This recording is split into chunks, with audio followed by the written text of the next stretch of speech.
Hello, people!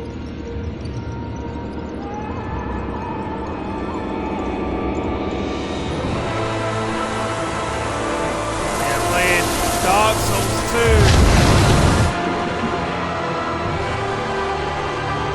Holy fuck, that's loud.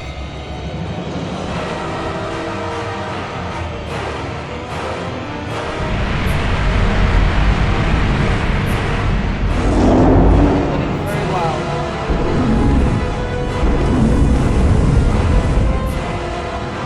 Like a moth drawn to a flame. Your wings will burn in anguish. Time after time.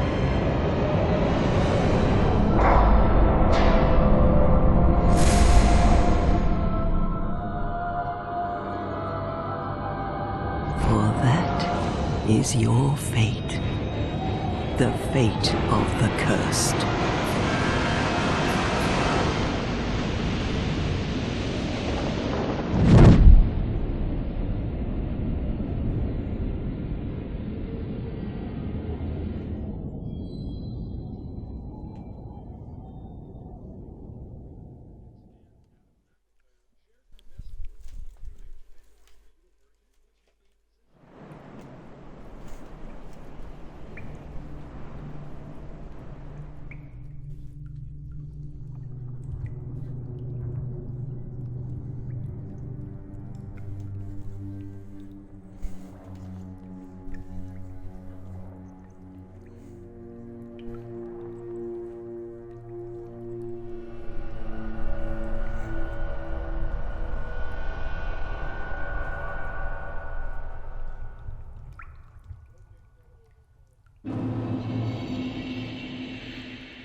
Alright, first thing I need to do is just turn that down a little bit. That's already really low, actually, to be fair. It'll be funny.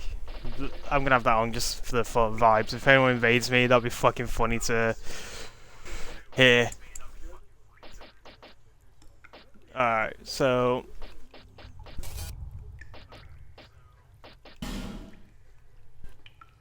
let's see here. Yeah, we've got one and everything. The one stat that you want to increase early on in this game is ADP.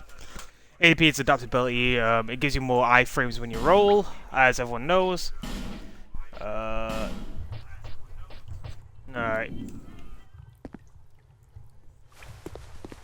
Alright, so if you head, I think it's this way, I believe there's an item. I could be wrong. I believe it's around here, though. Yeah, it is. I'm pretty sure, anyway.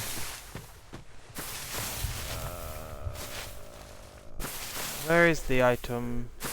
I can't remember what the item is, but I know there's some Ah! There are items hidden in this, like, area. I know there is some, like, I believe silver coins or something.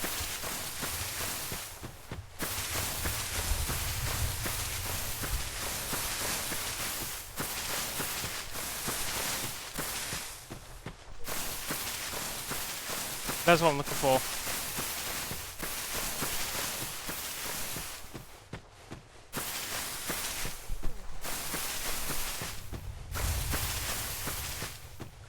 And this is in the second area, not this area. I could be wrong. It has been so long since I played Dark Souls 2. It is insane. My first things first. My camera sensitivity is way too high. Just drop that a little bit.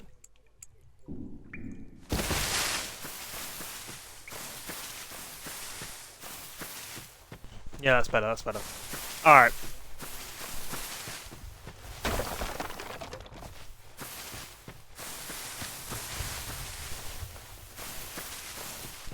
Okay, yeah, it's this way. There's the rustic coin.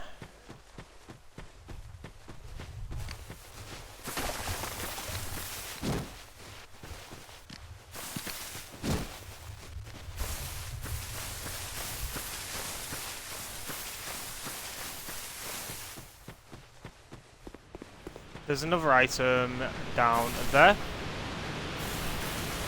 Round 3 is an ogre, as you can see. But before we kill the ogre, one thing that I want to do is get my weapon.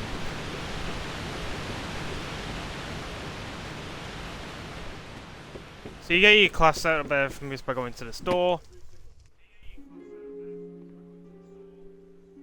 Upstairs there'll be a couple of human effigies. You can kill these guys, but it's not the best thing to do. You only kill them for more human effigies. Your face. The face of the curse. It's an undead. An undead has come to play. They all end up here. All the ones like you. You spoke to that kind old dear, didn't you?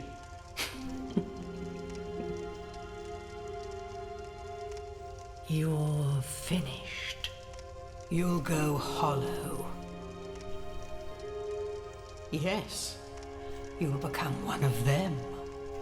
Hollows prey upon men, feast upon their souls. This is the fate of the cursed.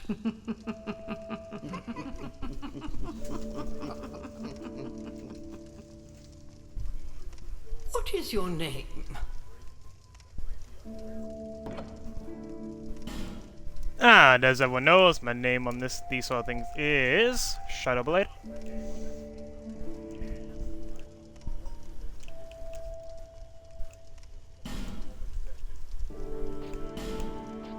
Yep. At least you know your own name. Here's your reward for sharing. It's a human effigy. Take a closer look. Who do you think it's supposed to be? Think back, deep into your past. Yes, it's an effigy of you. Damn, they made my character fat then. Fucking hell. Anyway, so let's start. Class and gift. For me, I want to go with something that's pretty good, but also not too weak. So sorcerers are actually quite useful in this game because there's a later on area section where the spells are actually key if you don't want to have very little health to kill a boss. Because this game is infamous for its super long boss runs. So when you're fighting guys like Sir Lorne, bloody... There is... Even when you get up to, I think it's the castle gates or something, where you go for that, like, swamp area full of the magic dudes, they are also quite bad. So, what I want to do is... For now, I would probably pick Knight because of the extra health. Good at dexterity, good strength. That'd probably be my best bet.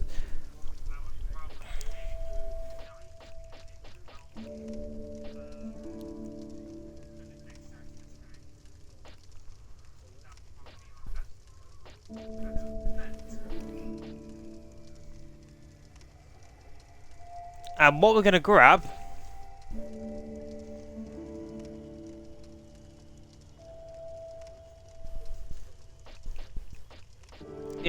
grab is something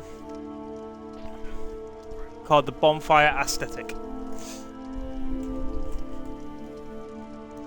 The Bonfire Aesthetic allows you to reset an area and its boss basically, and puts that area basically into New Game Plus.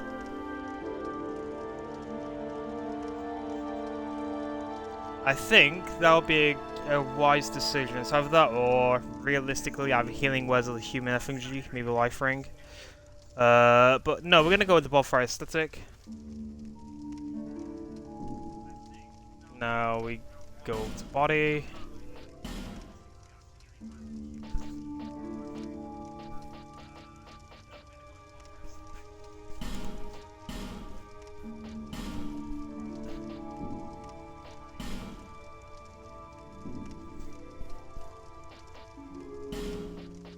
Okay, I can't be asked to create a character. Yeah, whatever. All people come here for the same reason. To break the curse. You're no different, I should think. Doesn't stand a chance. Well, you never know. The reason why I didn't pick the human effigy is because there's you can actually get some from there for free. Go through the door and trot along to the kingdom. But remember, hold on to your souls. They're all that keep you from going hollow. Oh, I'll fool you no longer. You lose your souls. All of them. Over and over again.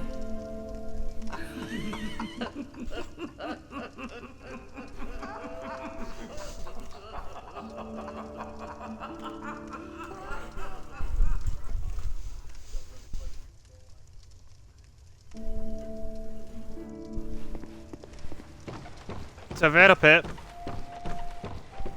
And to this chest you'll get a couple of human effigies.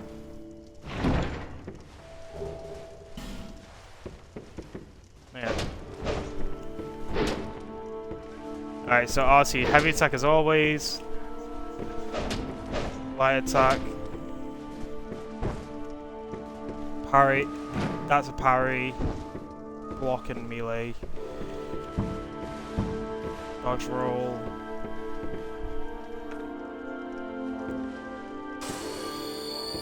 Alright, cool.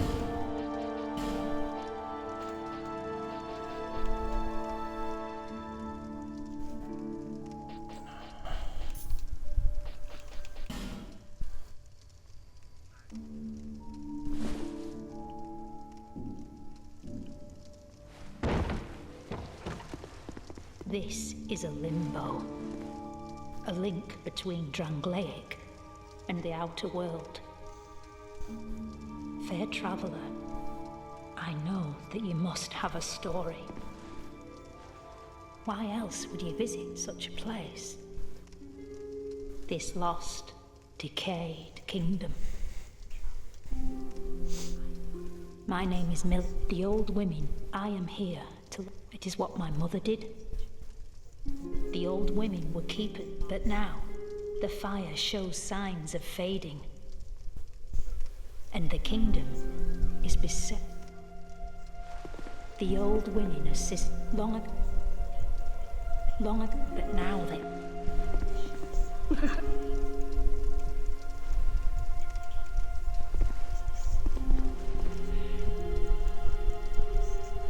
You must go, well, I suppose, but if you're willing to start again. Now.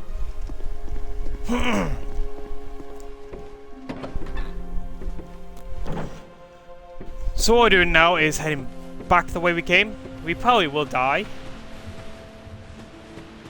Because I haven't fought this thing in a very, very long ass time.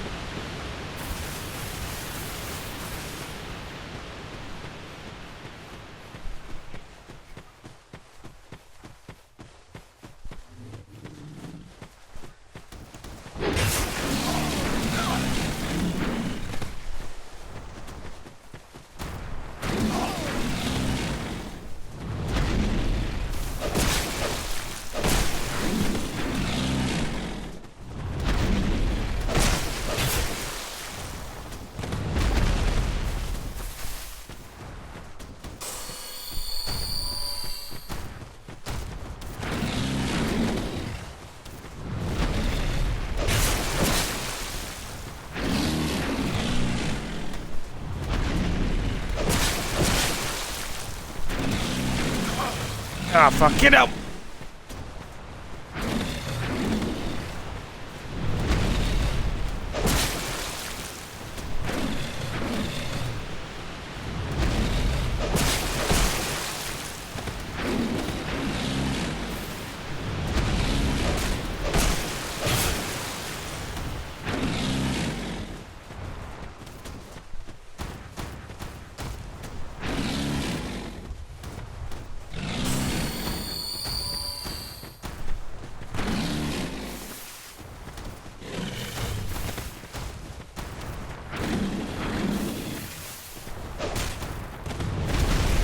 Ah, I'm dead.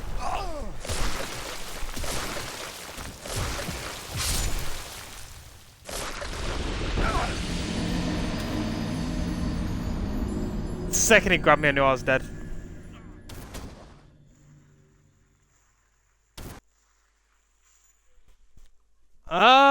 When it comes to Dark Souls 2, I've beaten it so many times, I don't think I actually need any tips. But I do appreciate the offer.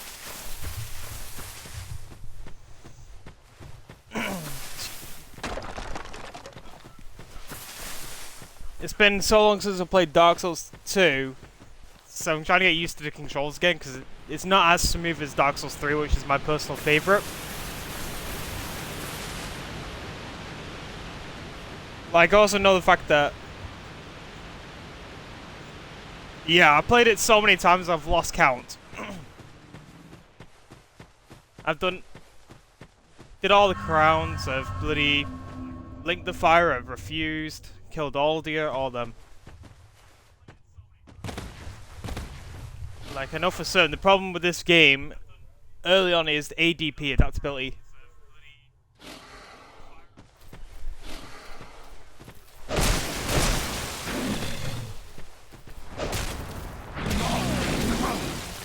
Because the problem with adaptability is, it affects how many iframes you got. So rolling, early on, is terrible, I know that. That's like the base.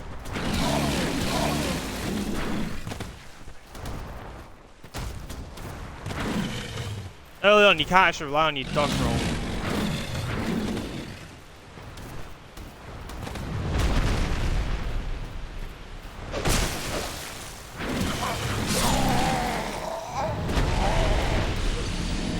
You can roll, and your character does not roll.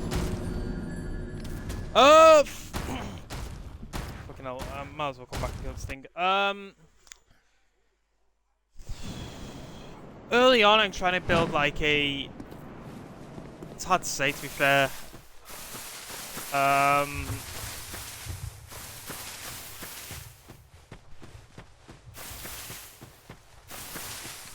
It's hard to say.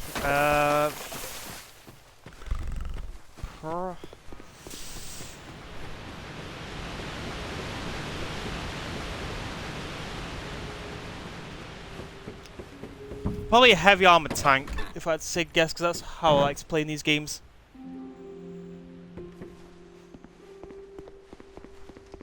They have to absorb a lot of damage and deal it tenfold to the enemy.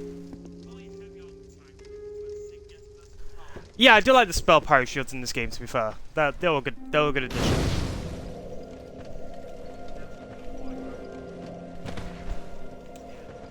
I didn't press X. Whatever. No, it's because the back paddle's tuned to X. That's gonna be a problem. I feel like my back paddle is super sensitive, so when I even tap it, it'll activate. I might as well run for all this.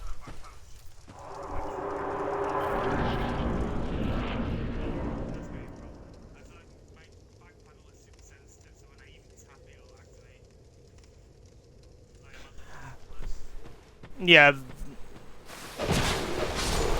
I agree with that.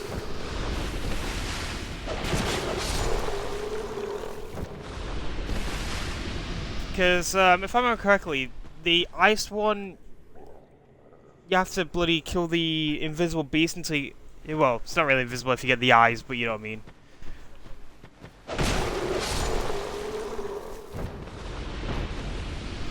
I've killed it while it's been invisible, and bloody hell, it's a nightmare.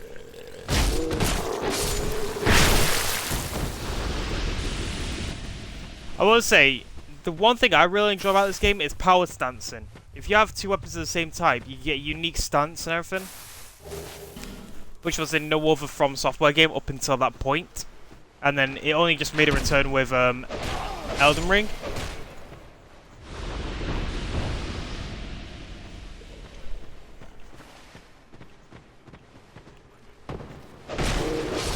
Yeah, with the introduction of power stancing, builds were much more varied than like Dark Souls 1 and even Dark Souls 3 to an extent.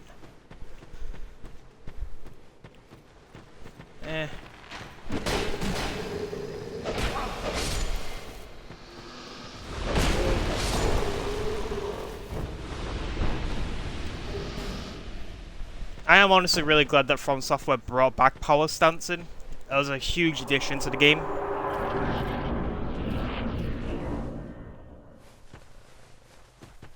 Then let's drop here. It's got the soul of a nameless soldier. Yeah, that one's blocked. Bid for the haven't been for that one.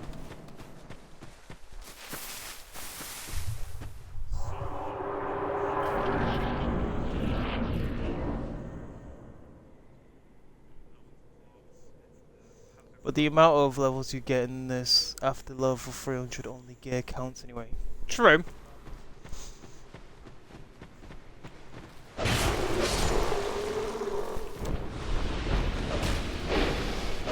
Especially with most of the stats getting soft locks around about level 50 where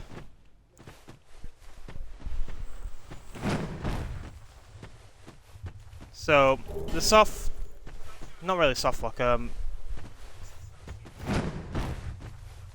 basically they lower the amount of stuff you get per when you hit I think it's 50 or 70, yeah I think it's 50 in this game.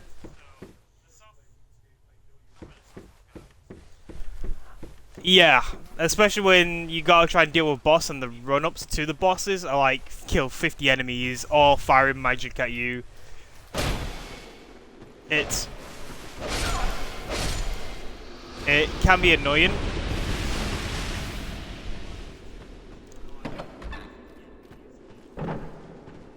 Also, how weak the weapons are in this game too made it a little bit of a annoying challenge. You're trying to nearly on the crypt. Agreed. Oh my god.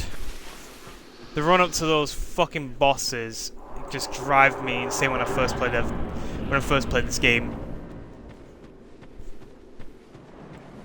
I feel like for this game in particular, they made some of like the bosses just you have to prioritize bloody melee, and then you got others that prioritize range attacks. It's like the Dragon Rider cheese, if you know what that is. You can fight the Dragon Rider normal or make him fall off the cliff.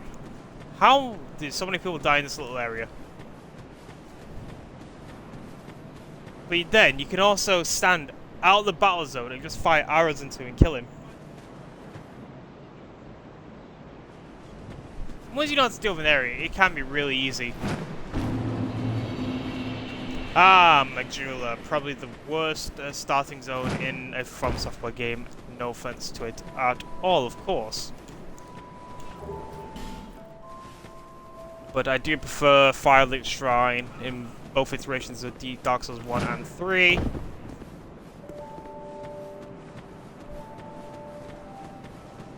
Talk to the blacksmith, Tom will find his key. Who are you? Oh, I packed my tool, and now I'm a black. Yeah, activate that. Magilla is alright, but I did prefer the Firelink Shrines, personally. That's why I say it's like the weakest of the starting areas, for like home hub areas. I do like the fact that if you give this guy more and more souls, he becomes more and more cocky. Welcome to my... Oh, sorry, I could really... I do want a shield, but I don't need to buy off this guy. Well, I do hope I see you again. Like, you can go to him if you get to like a certain tier of cockiness, and you have no souls and go to him, he'll just give you a free set of armor.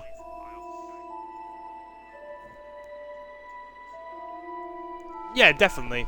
That's why there's only hints and references to Dark Souls 1 in this one. It's like Dark Souls 3 in a sense. You don't have to play the previous ones to try and understand the story. Oh. Oh, there we go.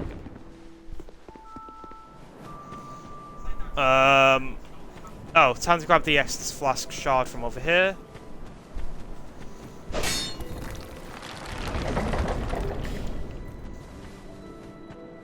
Oh yeah, I remember bloody those fucking pigs.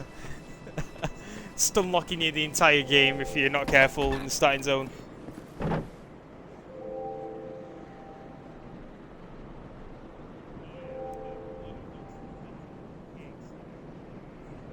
A lot of things I see were in response to the criticisms of Dark Souls 1. True.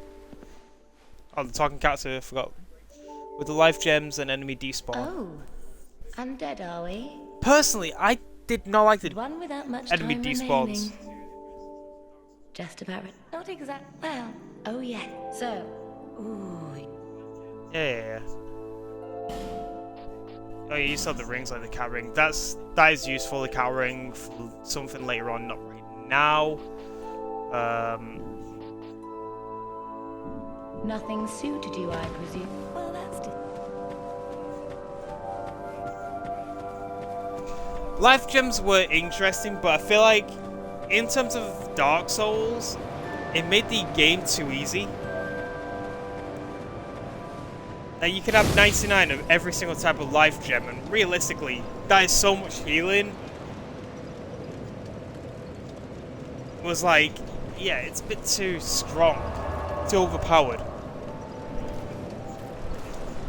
Like, there's like, I believe 5 or 6 different types of life gems too. You got the normal ones, then you got like the greater, radiant, and I can't remember the rest of them off the top of my head.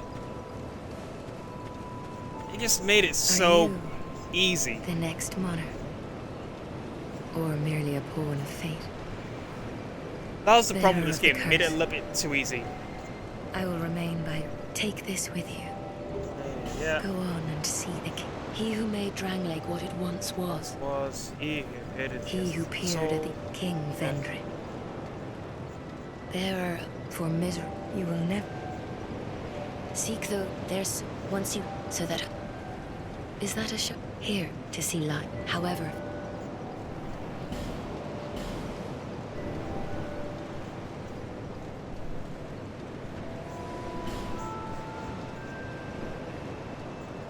All right.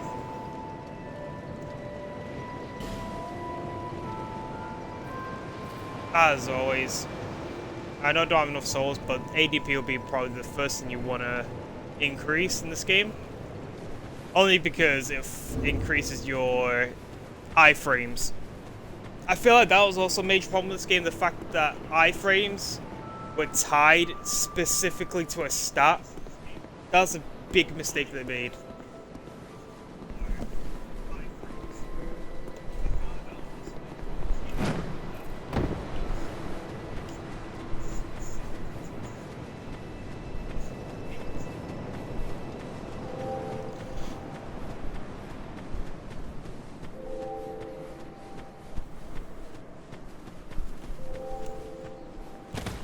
Oh.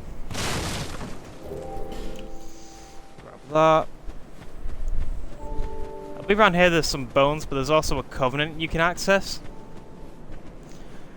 The one thing about this covenant is, if you access this covenant, it makes the game insanely harder.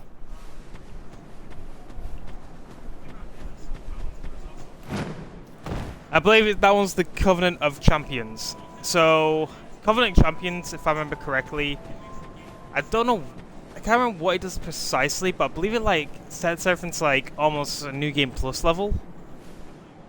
Oh, Victor Stone, yeah. So, upon an endurance path, okay, to join a Petrogram's Covenant, blah blah, Company of Champions, yep.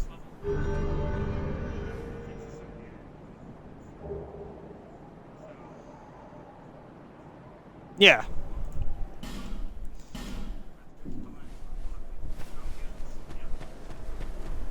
You remember it better than me.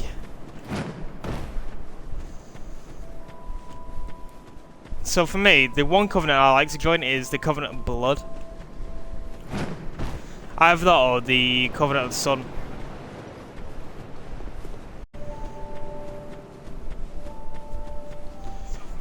I don't think I can enter this house yet, can I not? Yeah, thought not. I believe that's everyone Magdula looks at then. Which means it's time to head... Can't go that way yet. Because you gotta get a petrify and... I think it's petrified something you need.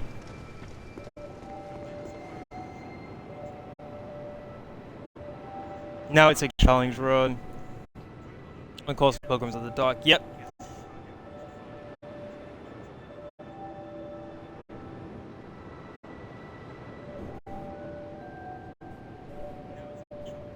You can farm the hides next set.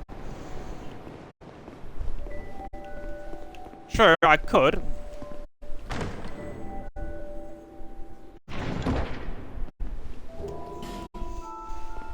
Rustic coins. I won't call activating, obviously, oh, there it is. That's what I was looking for. I wouldn't call it a challenge run.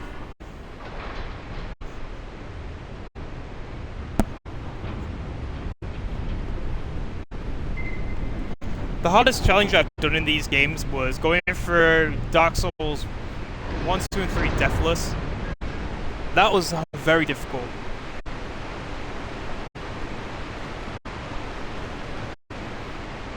Because when you die, you have to restart the entire game, and you're like, That's where the enemy despawns come in very handy, because you just go into an area, kill everything over and over and over till they despawn, to fully clear it, and then you keep repeating that process in every single room.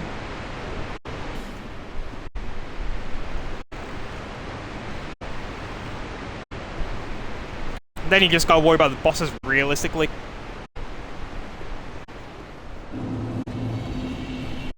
Forest of Fallen Giants.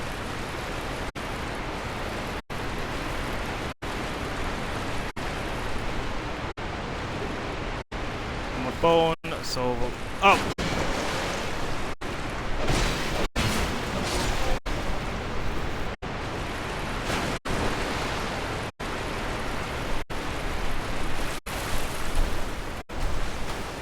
I remember the first time I came through this area, I completely did miss that bonfire. The first time I played through, I never picked up that bonfire to my right.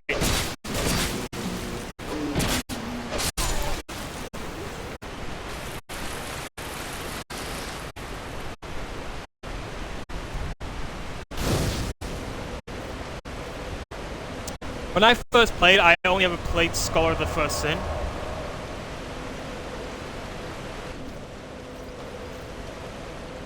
Because after playing Dark Souls 1, I was like, you know what? I was a bit late to this game. So, when I first played Dark Souls 3 has already came out. So I was like, I'll play Dark Souls 1. Then I'll play 2 and then 3. So I had the choice of getting Scholar instantly. So I was like, you know what? Fuck it. Let's go with that instead of the base game. I know what the people's problems with the base Dark Souls 2 was.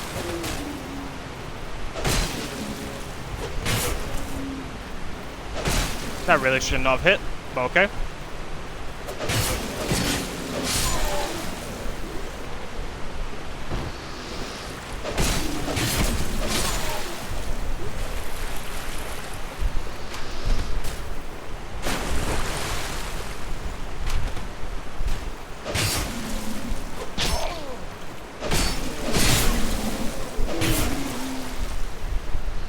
Am I seriously gonna die to these things?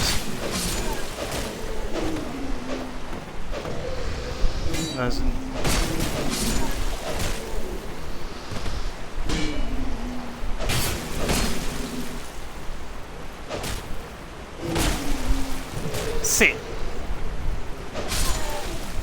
the iframes in this game are absolutely awful.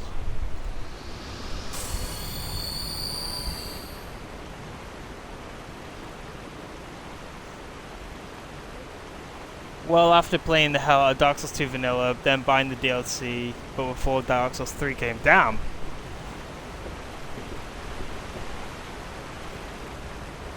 See, I was opposite. I was late to playing Dark Souls because for the longest period of time I was a FPS sort of player. I've only ever played Bloodborne once, and that was courtesy of a friend allowed me to play it on his system.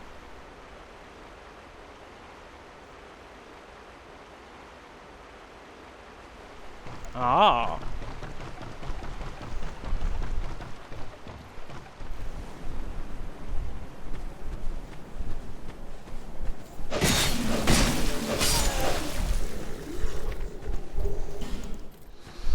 Instead of going straight to the item, which they really want you to do, if half of these enemies spawn, just go around in a circle.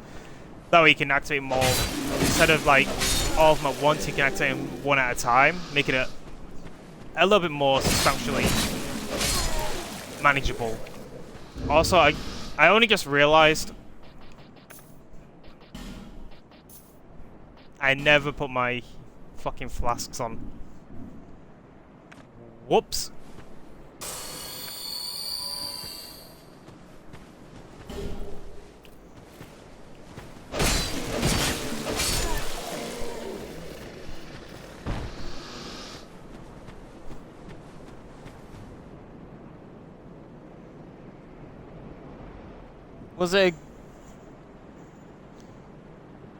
And it was a good reason to play through Dark Souls 2 again for Skull the First in different city changes.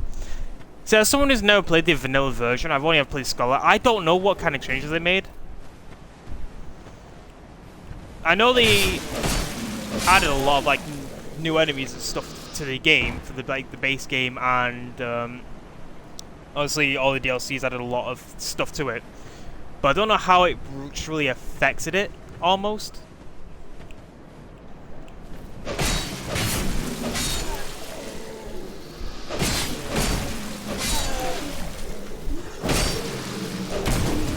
You should deal with the guy with a sword, character. Stop locking onto the wrong target.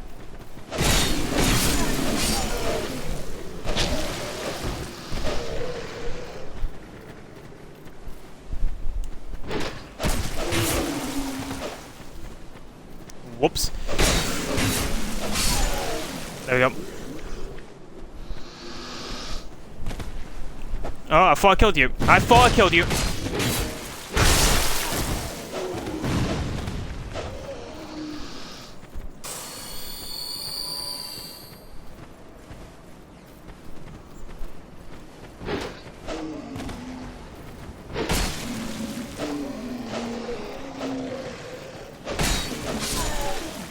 There we go.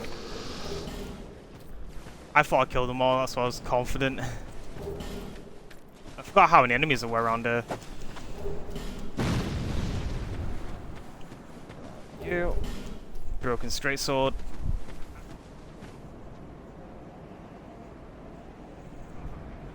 Things like that, but the map areas are the same. Less petrified statues needing branches. Ah. So I'm guessing all the petrified stuff were in a combination to the Skull of the First in addition. I missed. No, I didn't.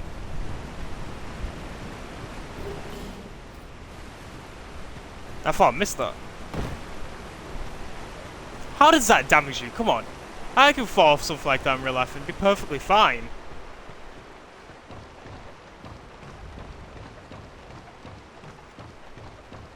Like ruined sentinels don't have a statue blocking the way to them. Ah.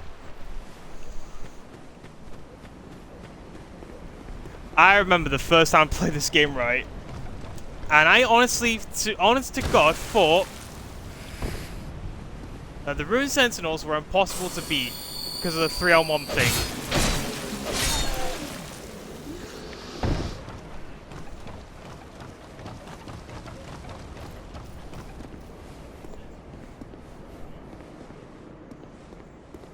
Damn, that would've... See, I don't like the statue thing, so for me, hearing that the game had no statues in that is, to me, sounds better. That sounds like a better experience.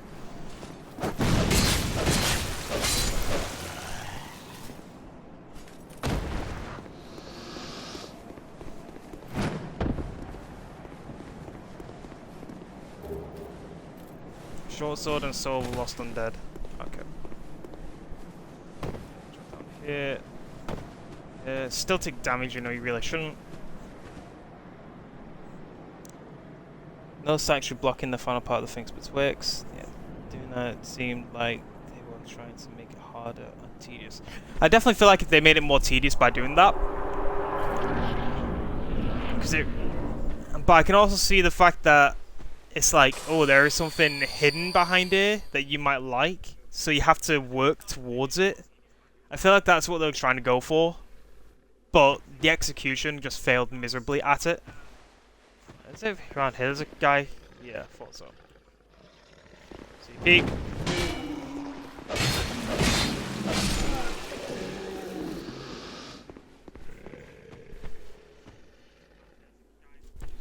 So, I personally, like I said, disliked it. But on the other hand, I can kind of see why they did it. They wanted to make it so exploration is actually incentivized in the game. You know, so you'll have to look around and actually find the items to go back to previous places to find out what did you miss, if it's worth the thing that you missed, etc. It puts that exploration mindset into the players.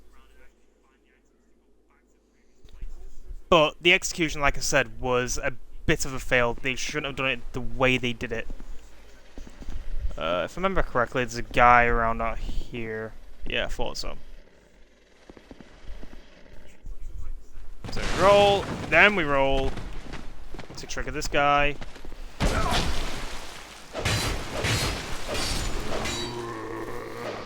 Oh, so I got stun locked, that's just normal.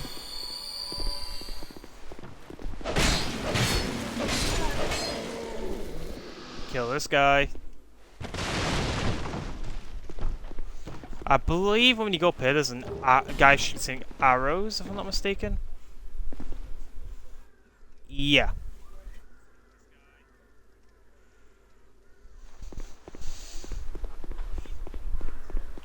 So then we go this way, fires, run, he's gonna fire, yeah.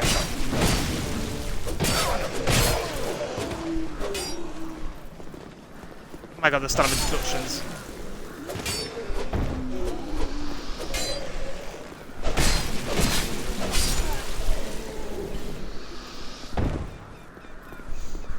See, I've not had to use an Estus once. I've just been running on life gems.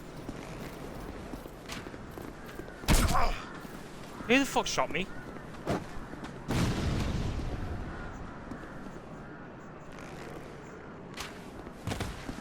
I can hear an arrow guy, I just don't know where the hell he is. Is he up on the wall?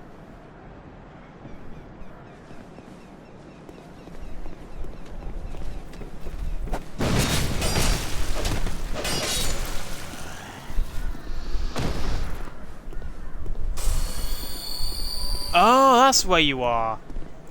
Awesome weapons about to break. See, that's no problem with this game, in my opinion. I'm glad that Dark Souls 3 fixed it. Weapons broke way too fast.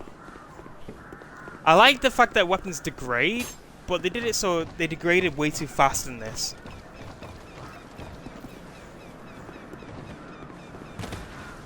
I'm gonna hit the bonfire first, just so I can replenish my sword, because I know there's an enemy around that corner.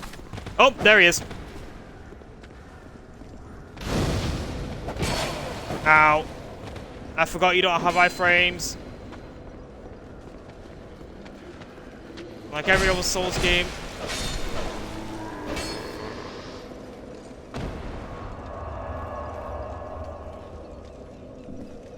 Unlike every other Souls game, you don't have access to fucking extra iframes when you activate either a door or something.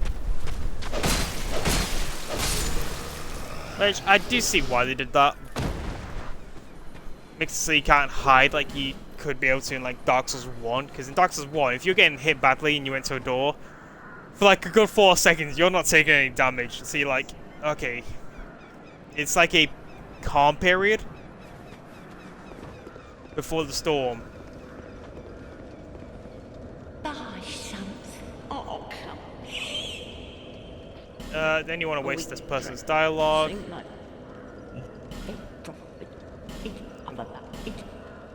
It's high time. Yep.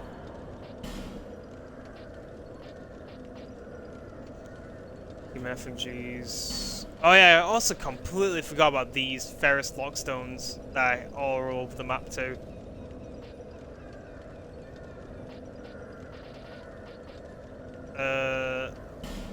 I'll have to buy the key. Thank you.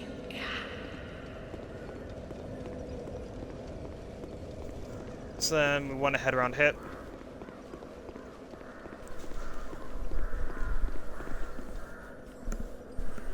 Alright. Oh yeah, I forgot. With this door, you just break it down. FBI, open up! Oh, crystal lizard!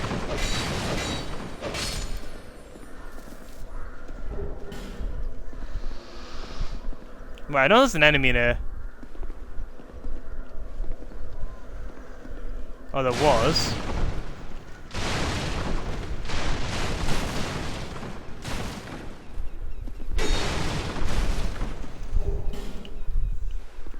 My favorite thing to do in all Dark Souls is just roll through barrels.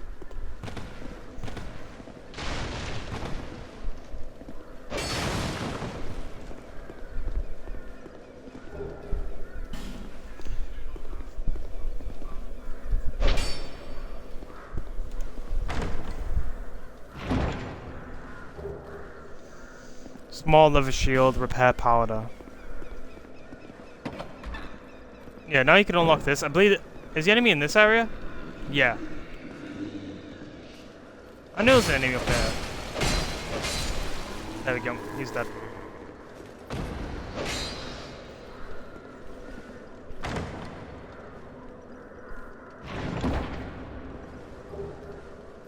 White small stone, 2 radiant life gems, and then you want to drop.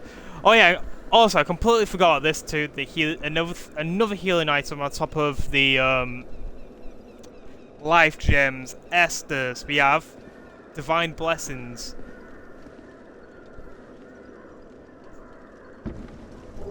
There are so many healing options in this game. It's insane. Like I don't know how many of them you can hold.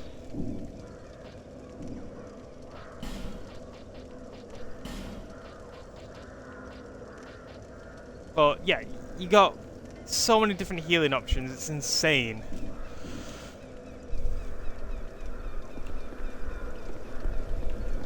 Oh yeah, if I rest at the bonfire, I believe she should go.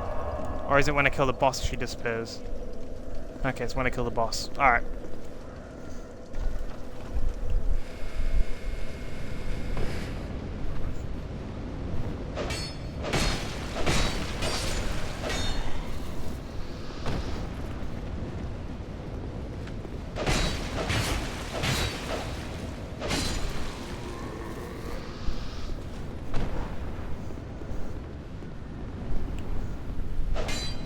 Oh.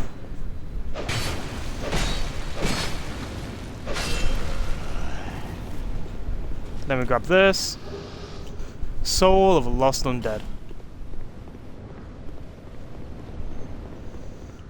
I like how I'm doing all this and I haven't leveled up once yet. 3, 4.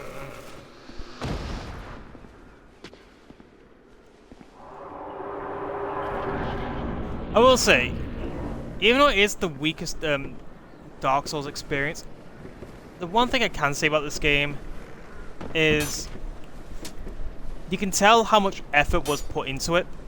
It's not a bad game. In hindsight, especially in the modern climate, especially with all the games that we got currently, that have...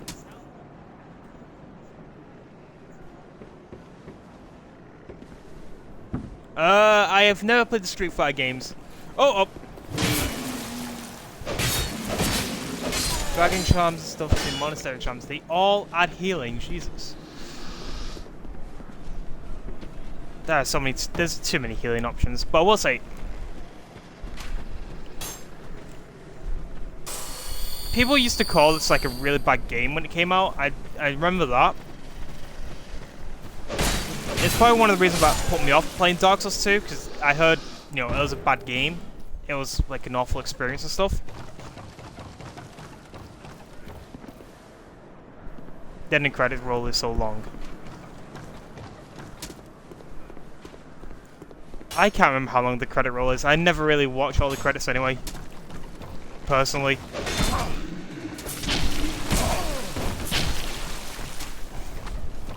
Why do you lock onto the wrong person?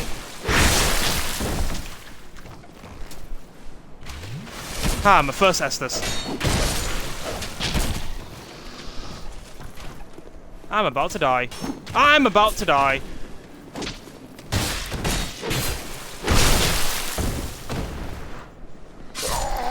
Yep. 7 minutes on skippable credits. Don't know about the effort.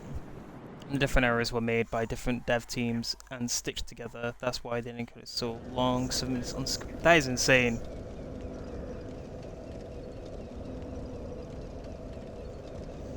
Oh. Did not know that part.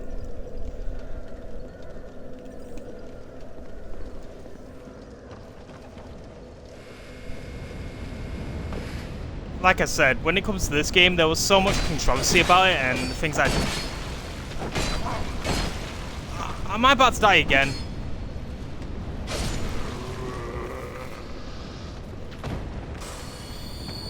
I think I am.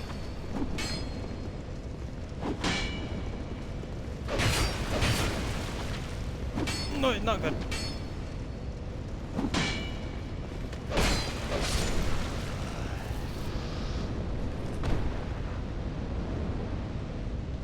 I did not know the fact that they did that. Some office political things with head devs cutting the others out. I always disagree with shit like that. Obviously, no, it wasn't From Software's A team, it was From Software's B team. Because From Software's A team was working on Bloodborne. But still, the higher up should have done something to prevent that, because there are so many talented developers that worked on this game. Like, you can tell that a lot of passion was put into it. That's just like an obvious fact at this point. We know how much people...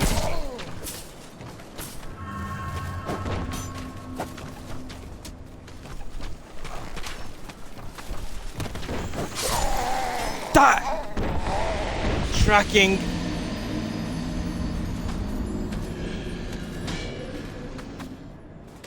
So the ones who worked on the office on the DLC got to share the DLC sales. See, that makes sense. It is the Covenant of Champions. True. Probably doesn't know the fact that I don't have any shield. But holy fuck.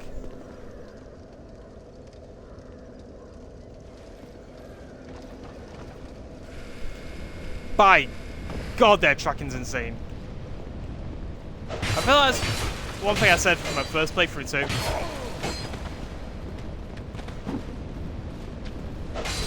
Unlike every other From Software game, the thing that I struggled with most when playing this game for the first time is the fact that iframes don't exist in certain actions. So when I play, obviously, Dark Souls 1, Dark Souls 3, even games like Bloodborne and stuff, certain actions make you completely invincible. For example, backstabbing someone. In, I believe, DS1 and Dark Souls 3, if you backstab an opponent, you cannot take any damage. It'll give you iframes to protect you from it. Even in Elden Ring, it does the same thing.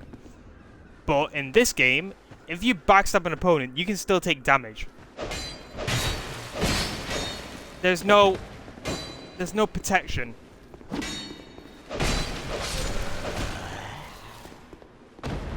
using an Estus flask takes forever.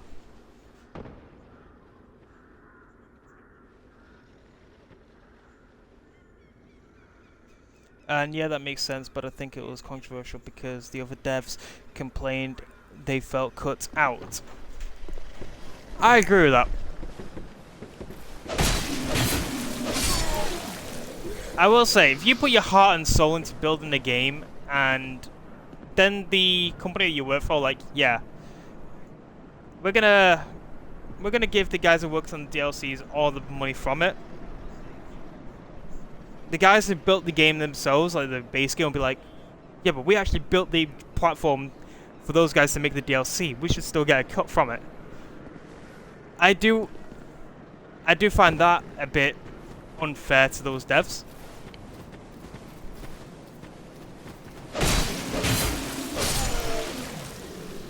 I do believe Dark Souls 2 was the worst selling Dark Souls game, if I'm not mistaken.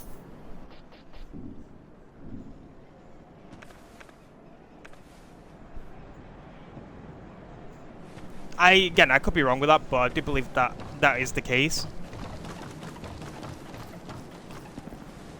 Obviously, people might say Dark Souls 1, but then with Dark Souls 1, you also add the remaster to it. Ow. Drop down here, grab this.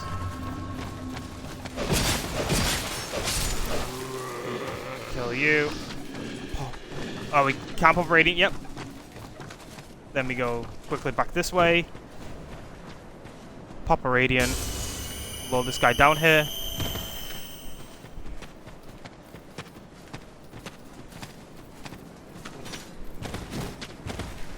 Get behind him.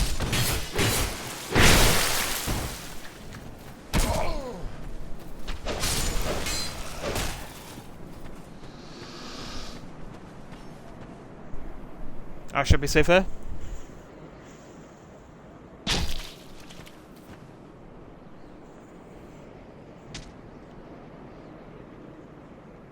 Who knows at this point? The fact that this is on all platforms, console and PC, while Bloodborne and Demon's Souls are only on console. True.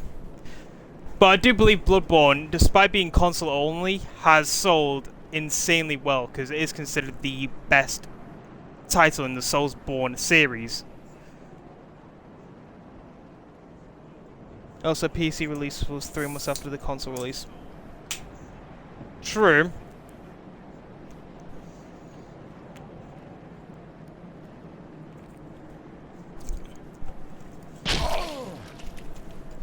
One minute you can't hit me from there when I take a drink, next minute you can hit me from there. Of course. Aye, you make 0 sense out of me.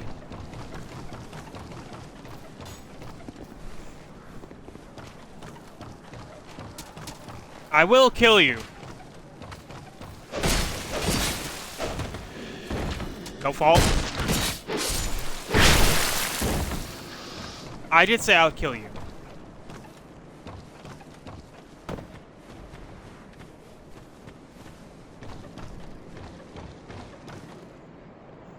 So many people, like streamers, got it on console to be the first to play it, then got it on PC later. True.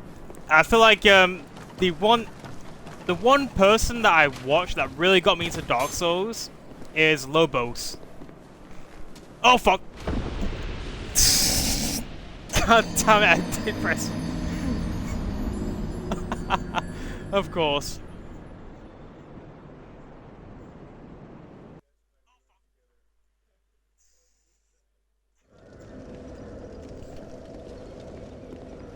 I don't think I've ever played the Japanese version. Also, I like the fact that I'm stuck in this area, which is one of the easiest areas in the game.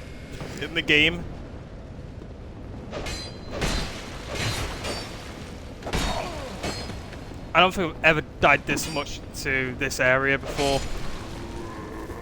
I know it's my first time playing this game for years. I've not played this game in like 4 years, 5 years at this point. But holy cow, it shouldn't be this bad.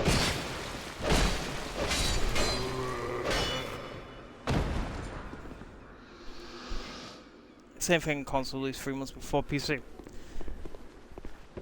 The problem with the PC ports of From Software games, I don't know if it's just me that thinks this, but the PC ports are usually really buggy.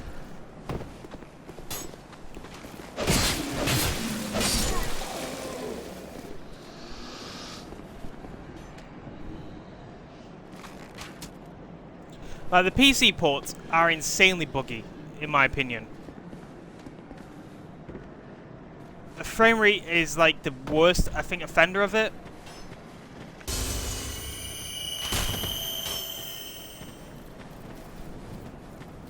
Come on. Come on. Ow.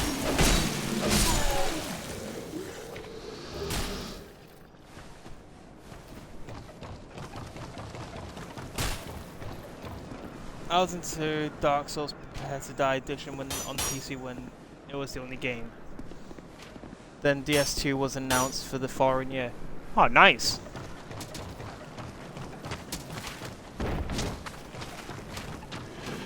As normal, we jump down here, drop down here to kill this one. We'll try and get the shield guy to follow me. He does. I have strategies now.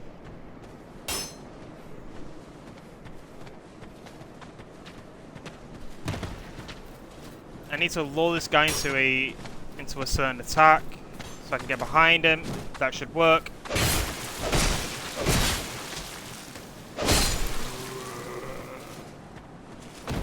It almost didn't work. Ow. I'll look at your comment quickly after killing this guy quickly, because otherwise I won't be able to read it.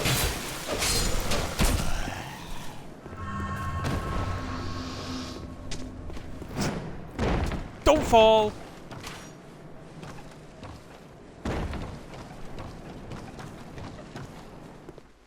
I don't think I should be hit. Okay.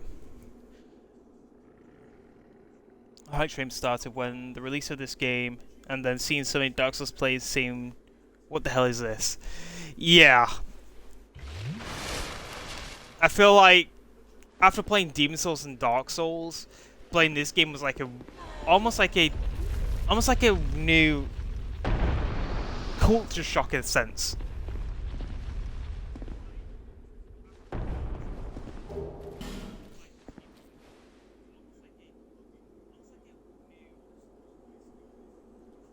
This is just Skyrim with Estus.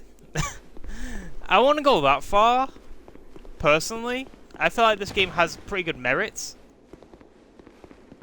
Oh, well, let me. when I first came Of into course. this Yeah. Whatever, dude. Bye.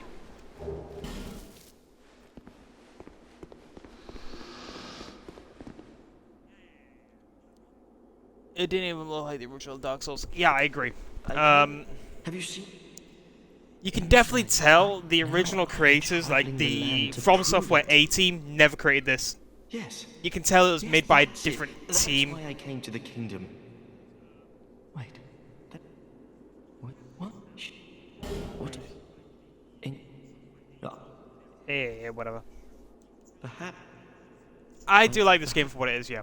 Like I said, looking back on it now, after years of and playing all the games, and even modern games that I've tried to simulate what Dark Souls was, Dark Souls 2 was a good game. It really was a good game. At the time, obviously, people did not like it for the things that it changed, but if they didn't have those changes, I don't think...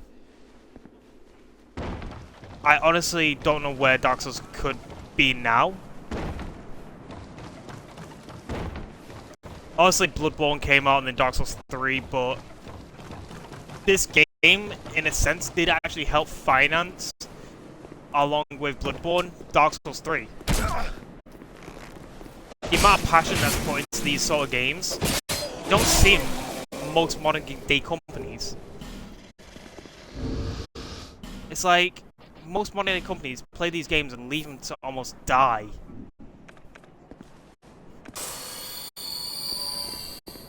Or they see games now as more of a cash cow. Well, if you saw the original trailers for game, the shadows and graphics very much like Dark Souls 1, but they couldn't make it 30 frames per second. I mean 60, okay. Bloodborne's 30 FPS. I feel like that's the biggest complaint I heard with Bloodborne. The FPS is capped too low. I'm missing. Yep, my fault. Is missing an item. Ah.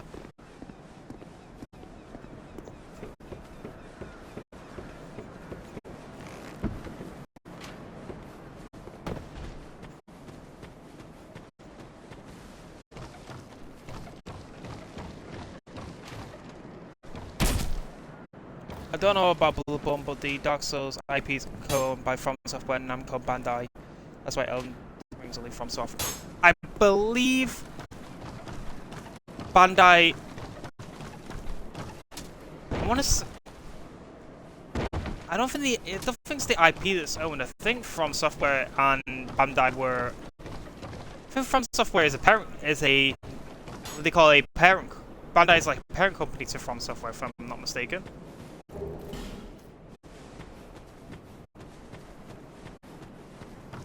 So they technically own certain percentage of From Software. And so they help provide the funding and stuff.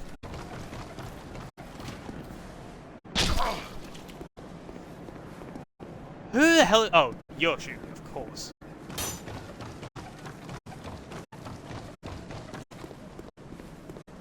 I'm coming to kill you. If I can remember the way. I can't remember the way. Ah, shit. Oh, I do. I'm just an idiot. Whoops.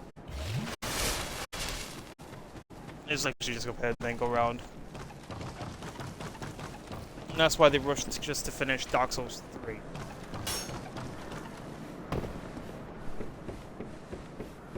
Yeah. I'm a big advocate of giving developers the correct amount of time to create their games.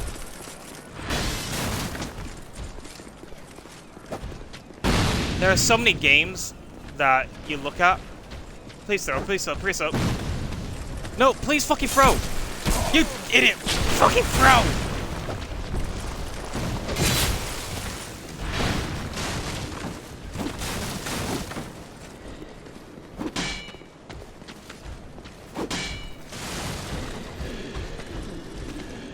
God damn it! It didn't throw the fucking explosive thing.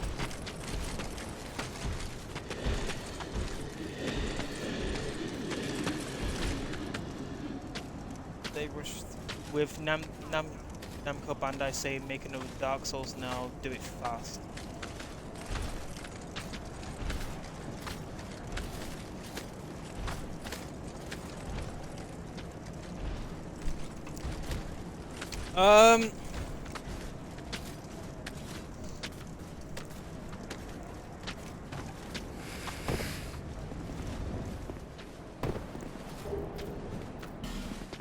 Personally, I think part of the story is not being correctly told. I don't just think it's like Bandai that mentioned that. Personally, like I said, when a game company or if a parent company says to a company make a game, do it in this time frame. A lot of the time, it is estimated. Oh, you haven't got the fucking explosive things.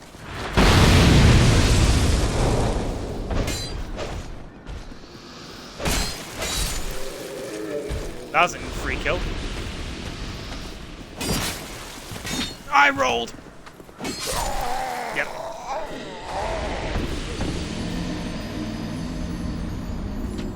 I don't know why the explosive guy didn't throw the explosive at me.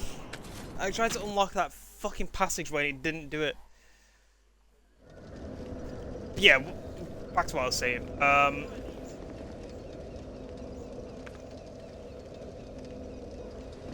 I do personally believe that it was also partly from software too. That was mentioned to the dev team. We have to do it within this time frame, which I almost rushed the process. Because in the end of the day, From Software is a company. They have to hit sales quotas. They have to keep investors happy. It's the dark side of video games in a sense. You can't create the games you love without getting the investors happy. So it might be, for example, Bandai telling From Software, okay, you need to get this out by this certain period of time, and then From Software's like, okay, we'll try and do that, and then force it upon their team in a sense to do it faster. But it's mainly so that the investors, the guys that fund all these projects, are happy in 90% of the time. Because without the investors being happy, there is no game.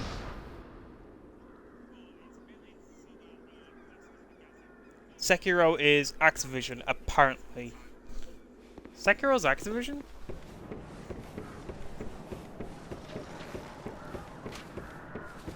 Huh?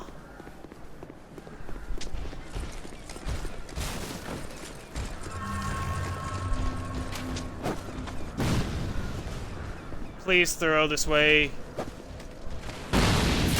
How are you missing? That's twice you missed now.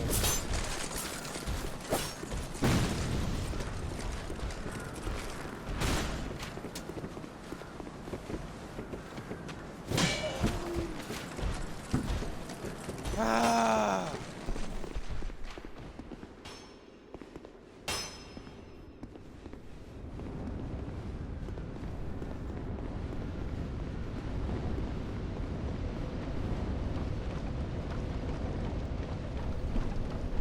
And I think Elden Ring was self-published, which shows From Software having issues with Bandai Namco. Yeah, definitely. That's a huge definite.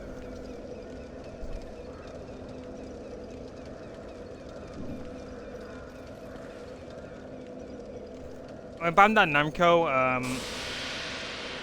one of the things that I've always mentioned is the fact that a lot of time it's not really about the games themselves that come out.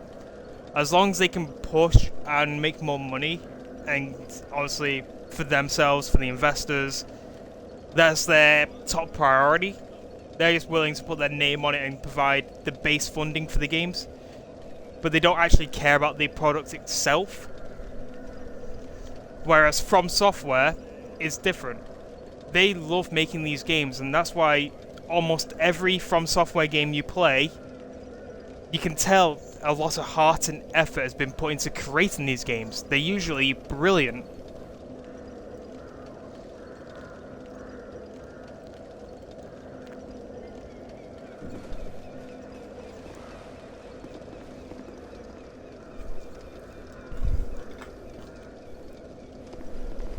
So for me, the way I see it, it's like a clash of, it's almost a clash of like different personality traits.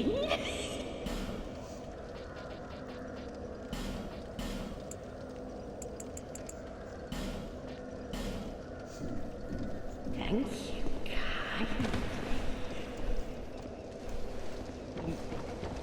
So you've got one company that prioritizes profits over everything else,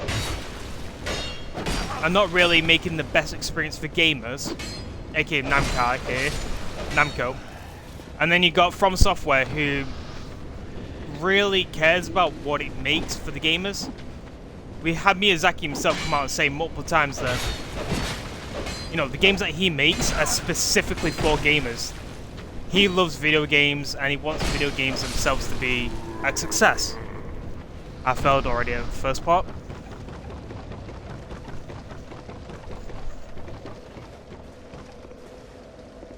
God damn it.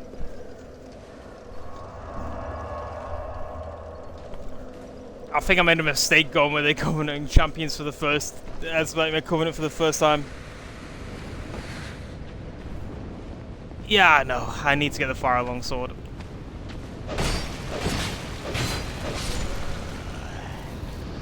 I don't know why I'm struggling so much.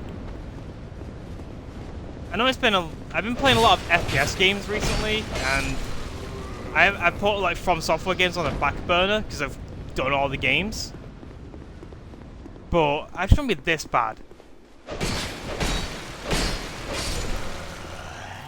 It probably doesn't help the fact that every single time I'm trying, that weird guy that throws the fire bombs has not exploded the wall that I've been trying to get him to explode.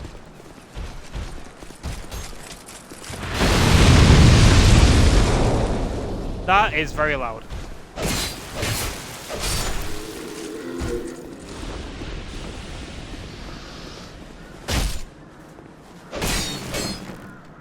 Don't fall. Now you explode.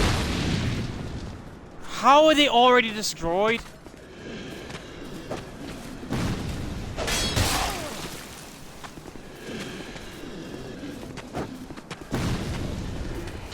Come on. You.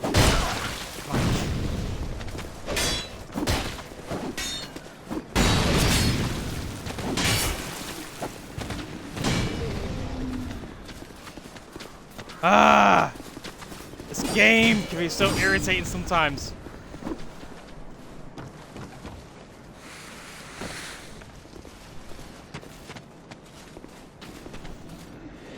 And the original path to the Undead Crypt was through the Earthen Peak. Oh! By fucking God!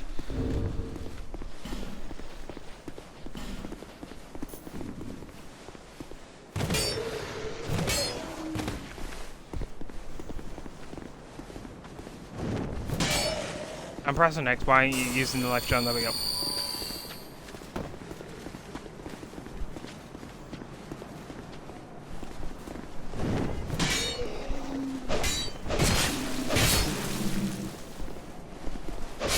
There we go.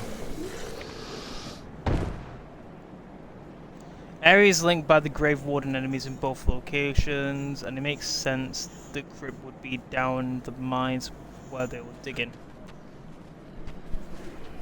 True. Oh, I remember this area. This is the trap area, isn't it? As soon as you step in, they all fire.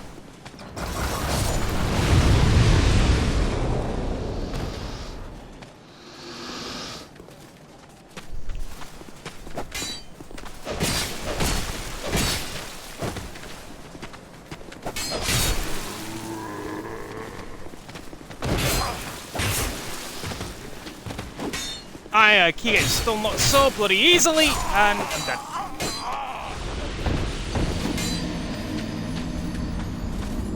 Ah!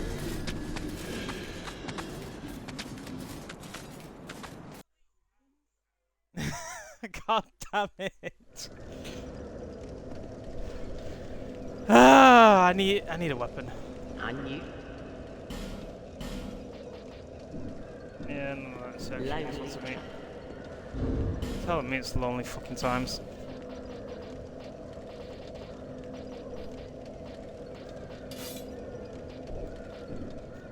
Fuck it, I'm gonna use an axe.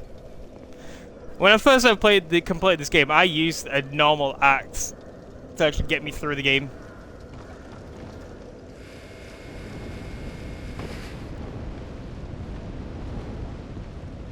I didn't actually go for like fully upgraded like actual strong ass weapons.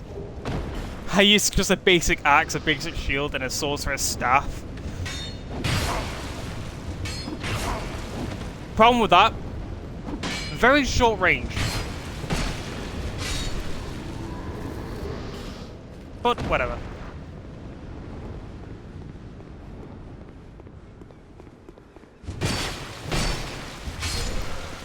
But it hits harder, so well, it'll have to do.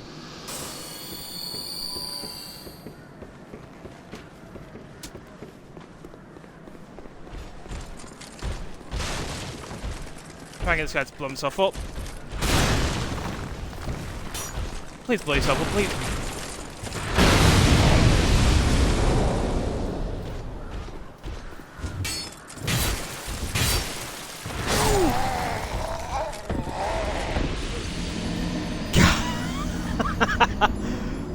can't fucking win.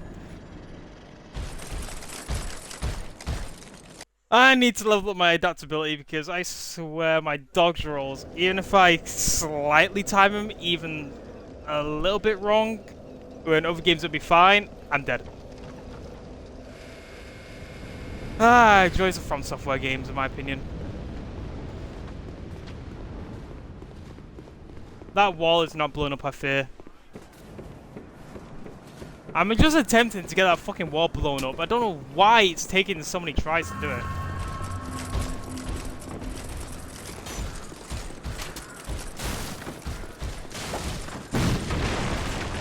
Okay, I'm stood here.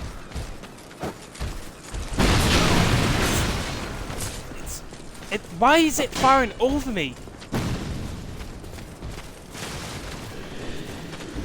It just doesn't make sense.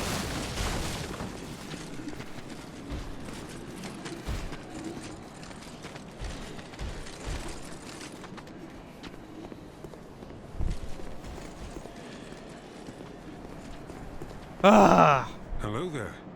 You're probably getting pissed off like, just do this! Do it this way, please! Yeah.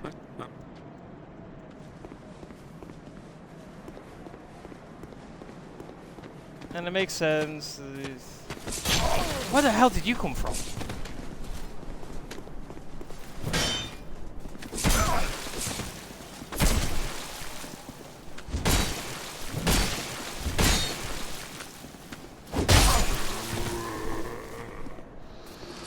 Aye, aye, aye.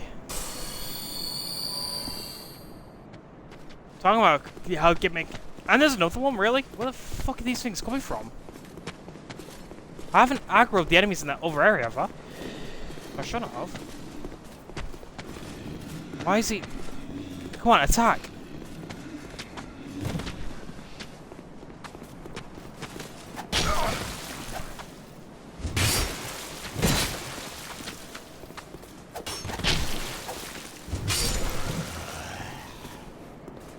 Okay. Trigger them. There'll be like 5 different enemies now. Yeah, here they come. A 10 quintillion.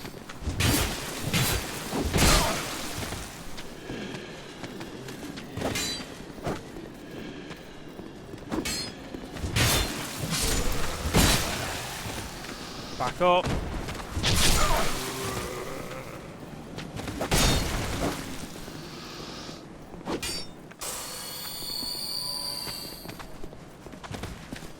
No, you don't.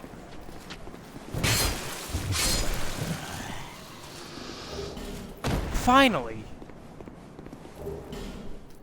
I don't get what... I think I need a firebomb to do it myself because...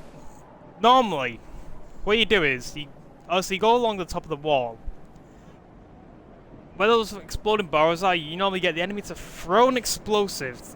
It hits the crates, exploding the wall. That's just normal. And then, using that, then you're like, okay, you got a shortcut. But for some reason, every single time I just attempted that, it would fire over me, which is kind of strange.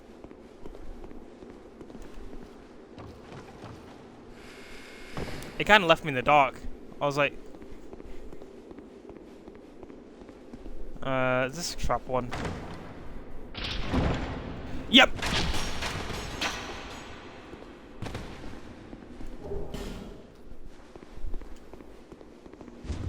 Is this one hidden one? I believe there is a hidden door somewhere in one of these areas. It might not be this area, I think it's in the other one, isn't it? Where you take out all those enemies. Alright, you're guessing up. Open up!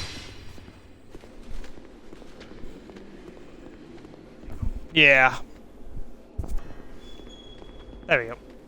Like I have to knock on the door for these things to come through.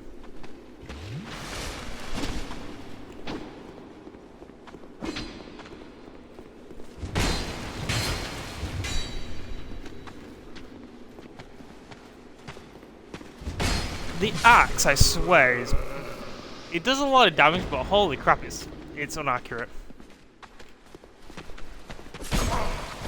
Ow. Ow. There's another one.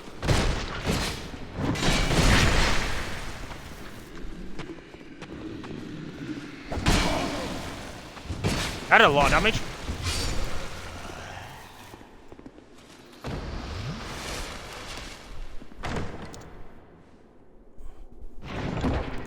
All this is telling me though is the fact that I really need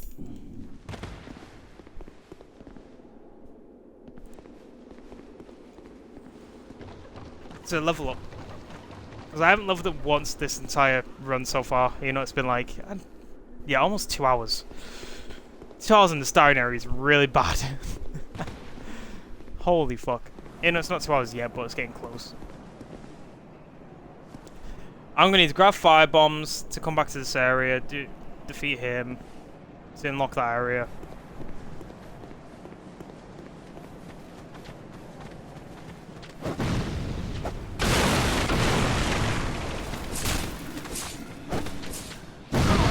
Ow! Fucking dick.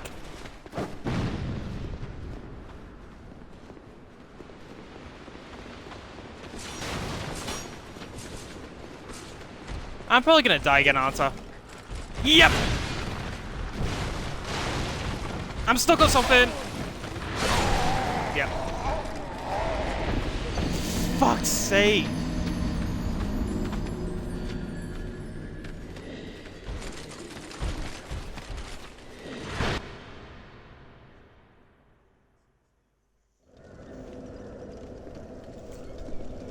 Do you sell fire bombs? Because I really need them. Yeah, you do, 200. So I need to... Because if the enemy won't do it, I'll do it myself. Even if it does kill me again, I need that shortcut. Otherwise, it's gonna keep doing this over and over.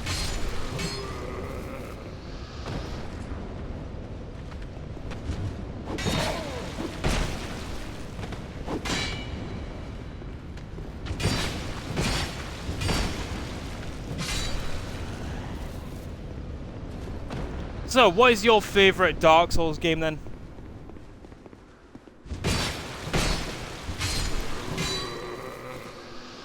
Okay, now I can buy a firebomb.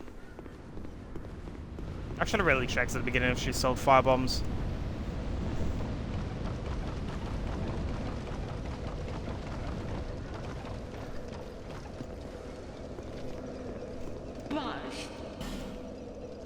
Da da da da da da.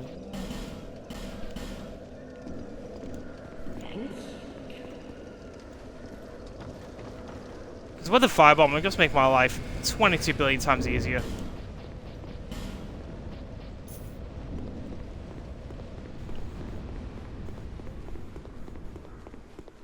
Mainly because doing all this run can be just tedious.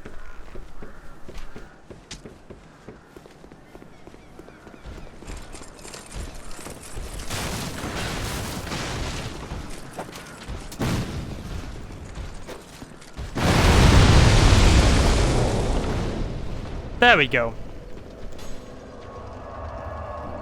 Reset. And go.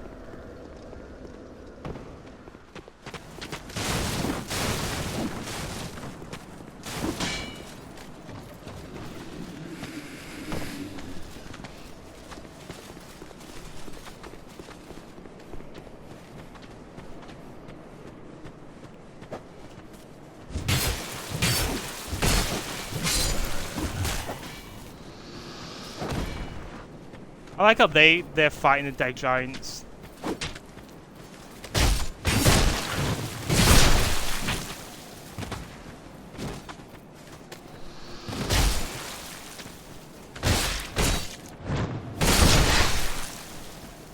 Execution style.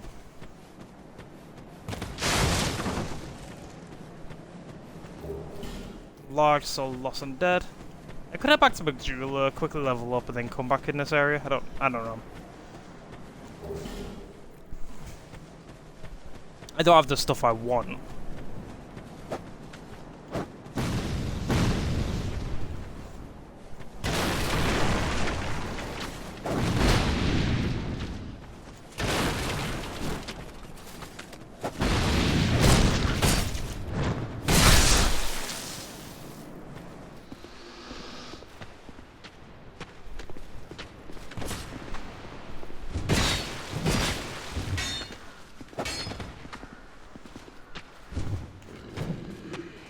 My god, the range on the axe sucks. There we go, finally cleared this bloody area.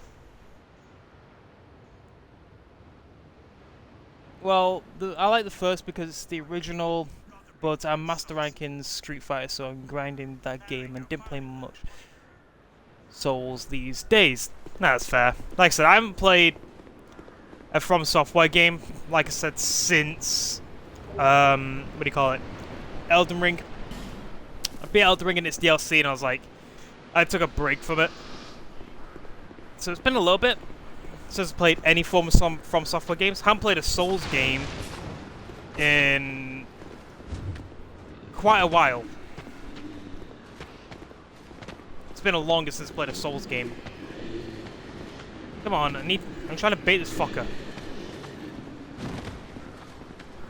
And the one time I do bait it, did its weird attack thing. Now we roll.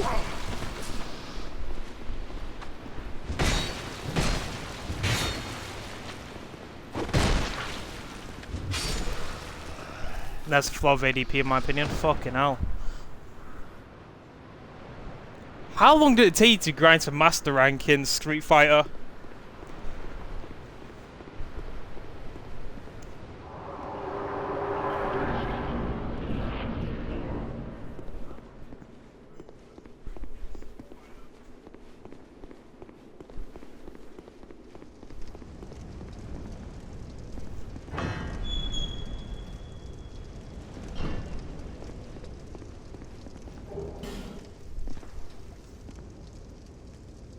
You got it in the first year of the game. Jesus.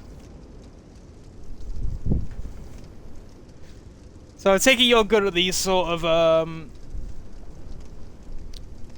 you're good at these sort of like, what do you call it? Fighter games. One-on-one fighters. Combo hitters and all that stuff. Because what put me off them sort of games is,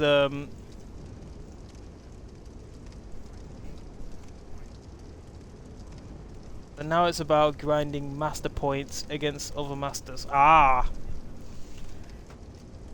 So for me, the one thing that I don't like about those sort of games is obviously all the different spammy combos that people can do. It drives me insane. And use an arcade stick, fair enough, man.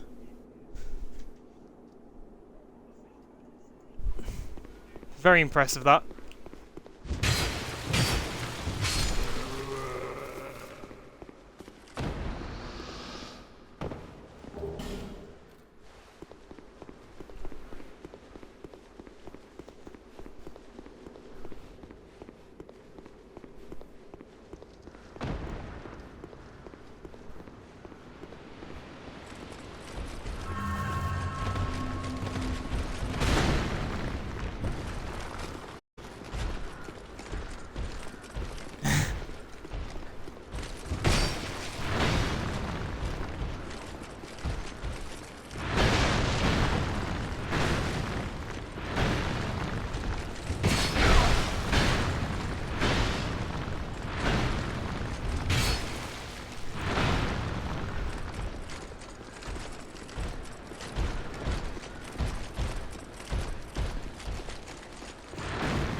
So when you get master rank, do you get like a ranking in the world?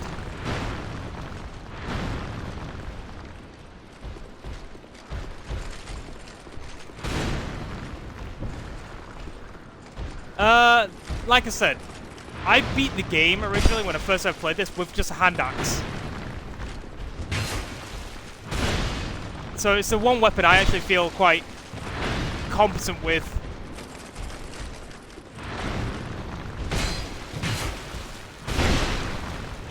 Until I get flattened by a big the turtle.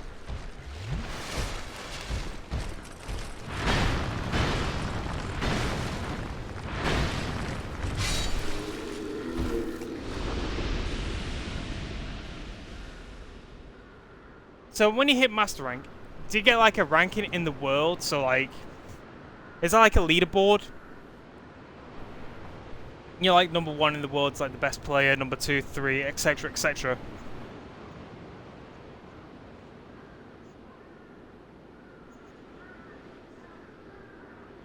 Guess I can check my war rank somewhere in the game, but it's not obvious. It was more obvious in the last game. Ah!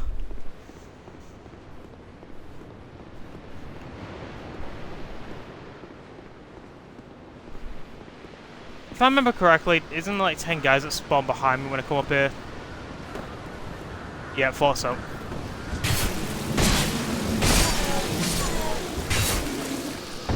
But not quite 10, but there's still quite a lot.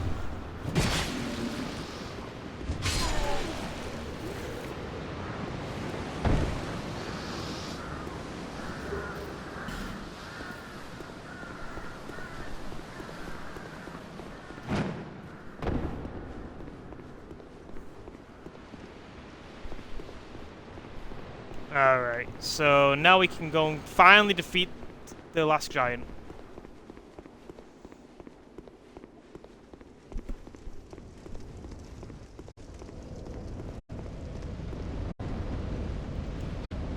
Which in my opinion wasn't really...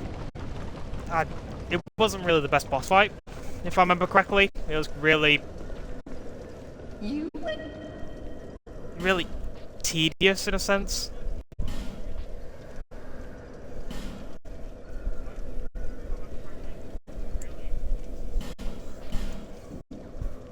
I'll spend my souls on that, I don't care. Mainly because I don't want to use my... why do I don't know why I only have 2 Estus too. It's probably because I picked any Estus shards up. Rest of the bonfire. So that was like top 4% or something. Still not great though. See, that is still very impressive.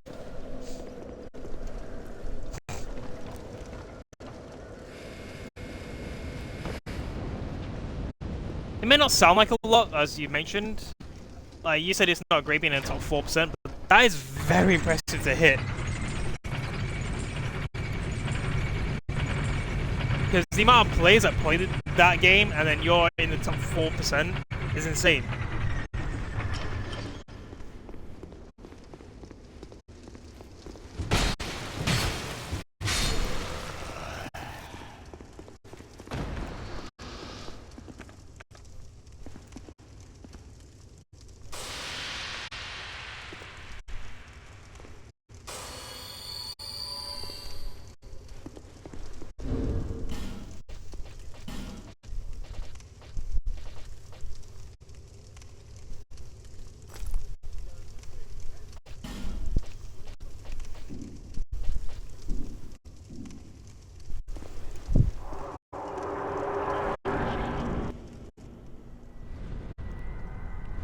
What's interesting is when I fight a big streamer and see the vid on Twitch.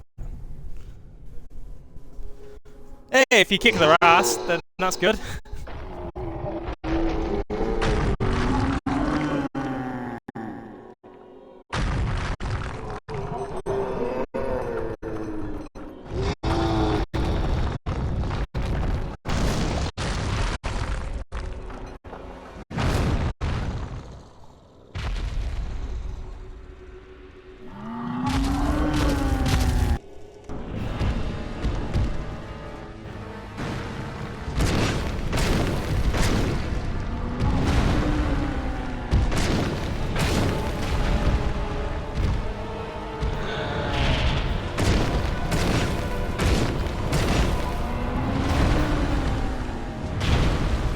I forgot he doesn't stomp.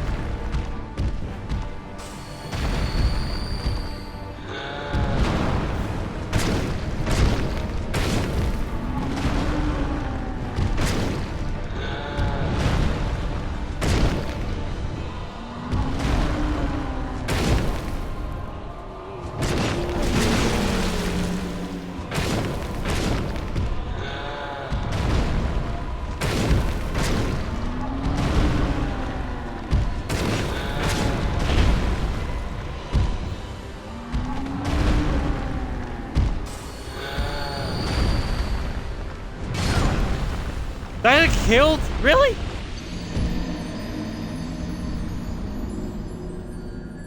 Yeah, I will say, when you fight someone and especially to extreme when you beat them. That must feel good.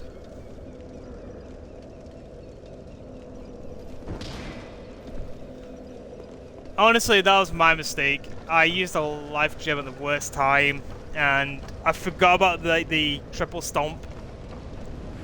It does that weird stamp, the left to right stamp. So we had him in a corner where I was trying to bait him into just stomp him for the right side, and then so I can get hit his ankle, rinse, repeat, over and over. But you can't really do that in this one, because it's like it'll randomly change the combos.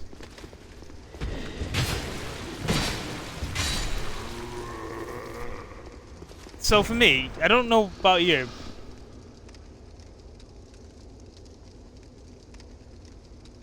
Also to study the match and see what the chat says. Ah. Why do you stream?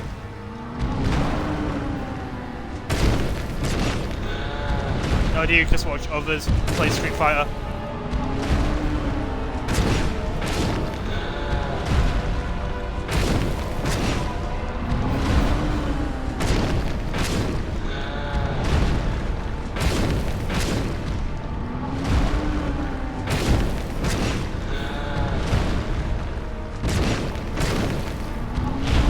Ah, I got too cocky.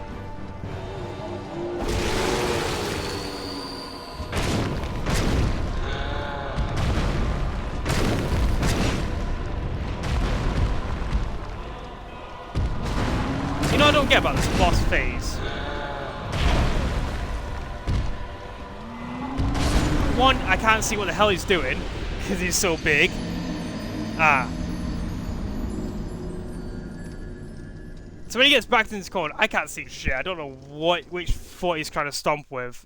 And two, why give a boss, a giant, that's long reach anyway, a second phase where it rips off his arm for further reach? I don't get that.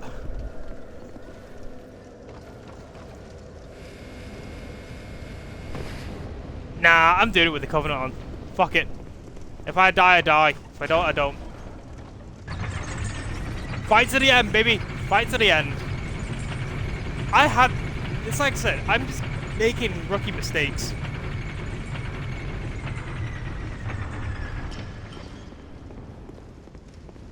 Like I said, I got back, once you get back to the corner with the giant, as you saw twice, I was in a corner when I died both times.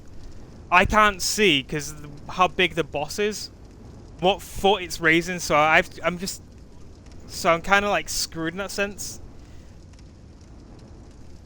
So if I target the wrong leg and he's lifting that up when I'm in a corner, then if I don't read that properly, I'm dead. Pretty much. Because the recovery time it takes to get back up, usually he's already mid-raised the second stomp to crush you.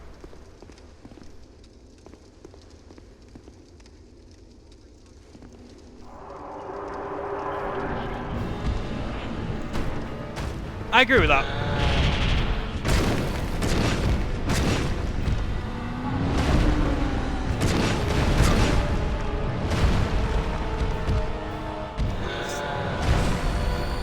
I don't know how I got hit then.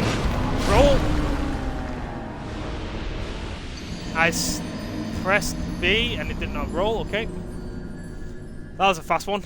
I am getting fucked right now.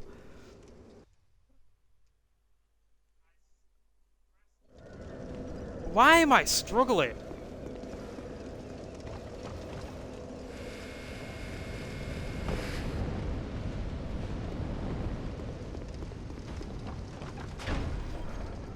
I've beaten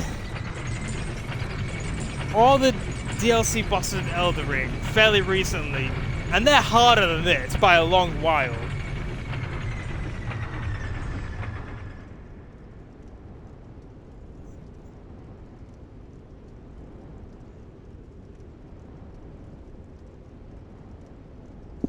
Trust the legend from David Gremmel, really old fantasy books that I liked. Very nice. See, for me, when it comes to fantasy, I I like Warhammer, like the grim dark fantasy type stories and books. Like authors like Guy Haley are brilliant.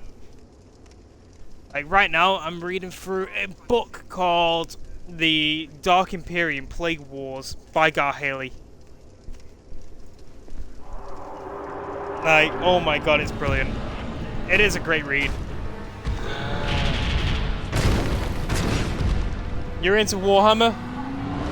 Yeah, I like the books. It's about... Obviously, it's about the after the resurrection of Gilliman. Obviously, when Nurgle decides to invade Ultramar and all, he's fighting back, and it's a pretty cool read. I like the read. If you like Warhammer, I definitely recommend it. Roll. Target this leg, switch to this. Find this angle, alright. I'm back to a corner, so I'll get away. So I can actually see what's going on. Strike now.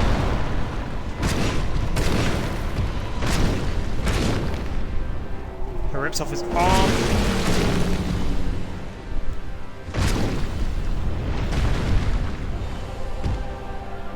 Bait him forward.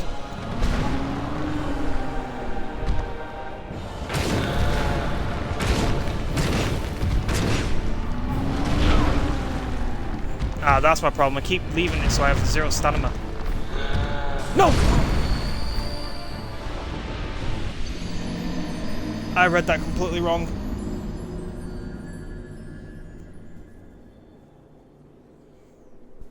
I read the whole Horus, Heresy, and Siege of Terror. Interesting.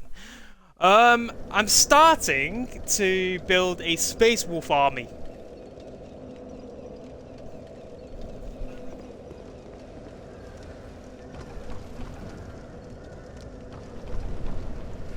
Normally when he jumps back he does a forward slash, which I read the forward slash, but he didn't do that for some reason.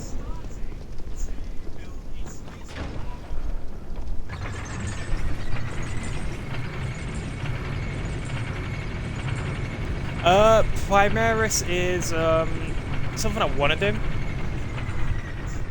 but for that you need. If you look into the lore about the Space Wolves, they didn't truly accept the Primaris properly. A lot of the great houses did not like them. So for me, it's like, how do I build a lore accurate Space Wolf army?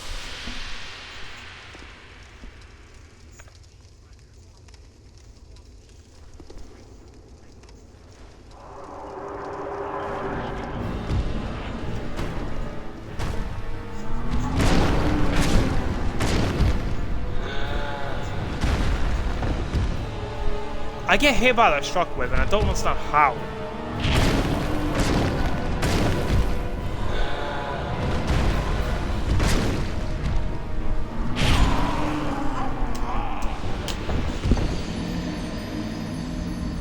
I have the Felhan. Ah. Nice. Look into the Heresy era Space Wolves. I have the Burning of Prospero. I know that a lot of people didn't like it because how like almost one-faced in a sense the thing was. The Space Wolves were, but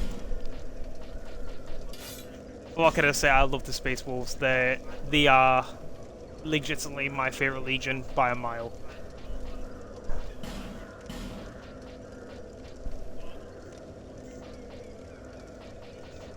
I know what I need to do.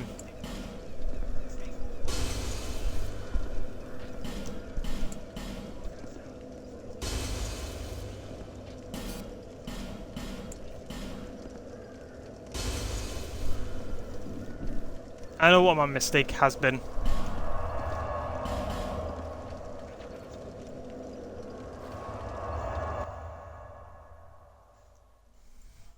I actually got too many spurs of him. I'm buying lots of Burning a Prospero box. Bearer of sea, lest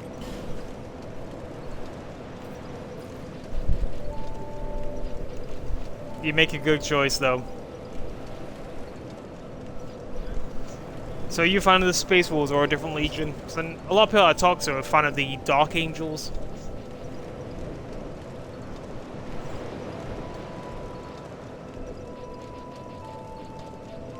I need more endurance, definitely.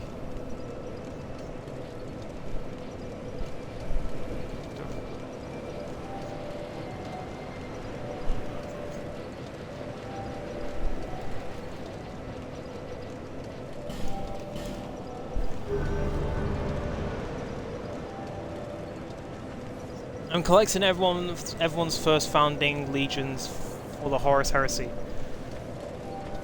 Nice.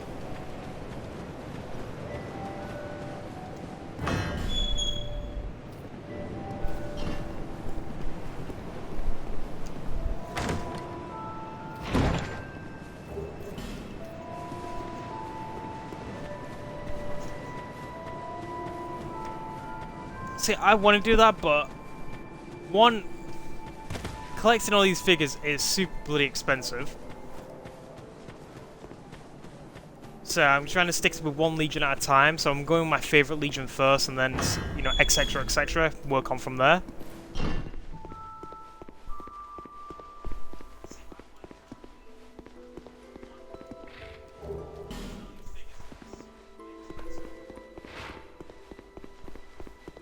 And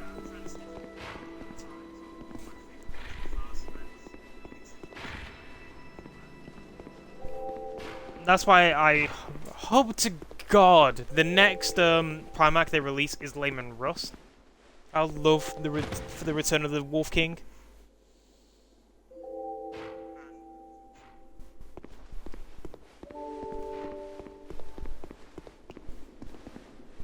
Ah.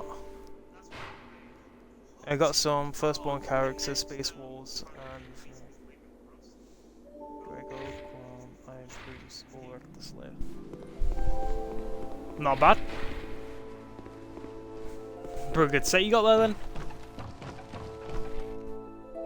Do you have any, I'm guessing you have like... I'm taking it you must have like quite a few Rhinos, Thunderbird... Is it Thunderbirds? I don't know what the fuck they're called. Thunderhawks, that's what they're called. Thunderbirds. Where that from? Yeah, you must have like a... You must have like a full like 2,000 point army.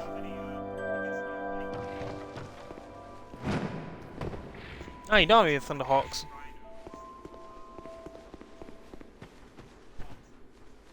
Oh, you need to go down here. There's a skeleton. Why am I punching it?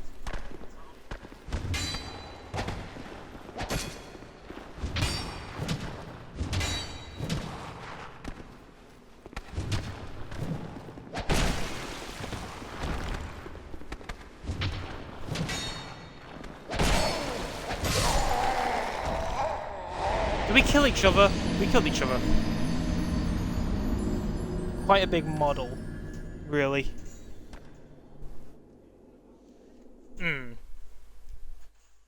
So do you play the... I'm assuming if you're collecting, you must play the tabletop then?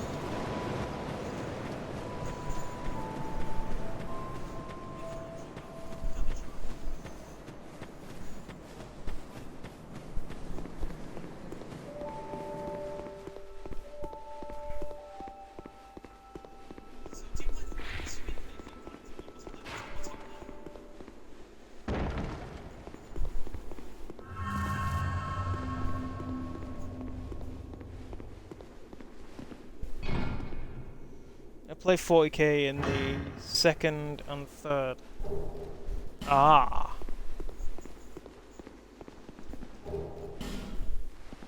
Fair enough. So the Horus Heresy rules are more familiar to me. Being the same rule set. Fair enough. For me, when it comes to 40k in particular, I've got to a point where I'm like, I've never actually played the tabletop. I want to get into it, so that's why I'm building a Space Wolf army. Problem is, I can't use Layman Russ to lead them. But I do have in mind to build a custom Layman Russ.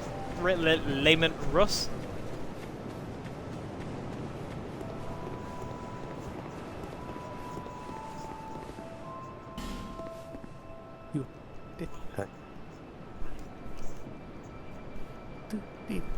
And do we? And if do you ever cry the when protect? I see. If you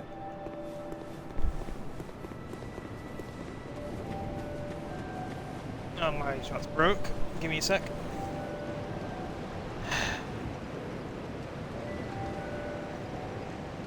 I hate doing it through phone sometimes, I swear.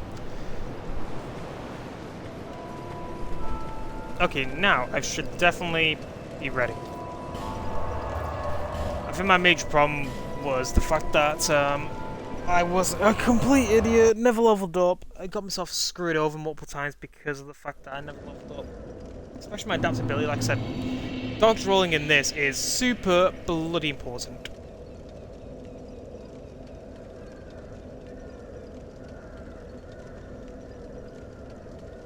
But yeah, for Warhammer,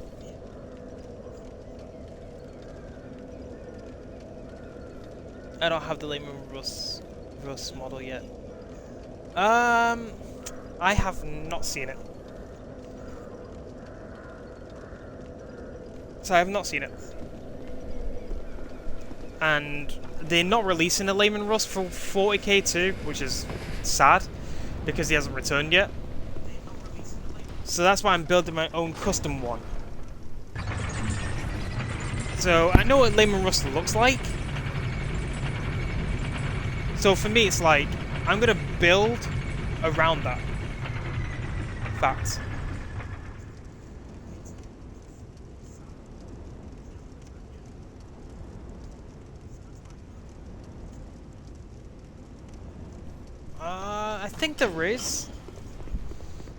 I think there is. I could be wrong though. Again, I haven't really looked too much into like 30k models.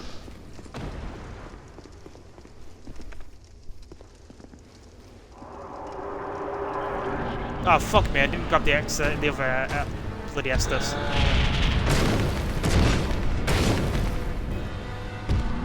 Storm.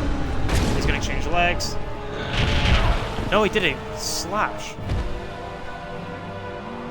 Now he changes legs. Now he changes legs again. Bait me to stop again.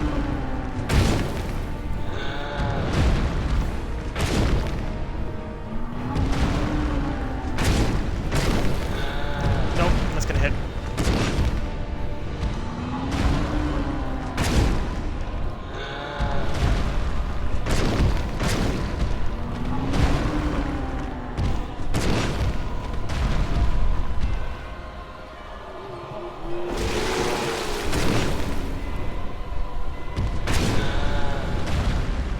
What is he using?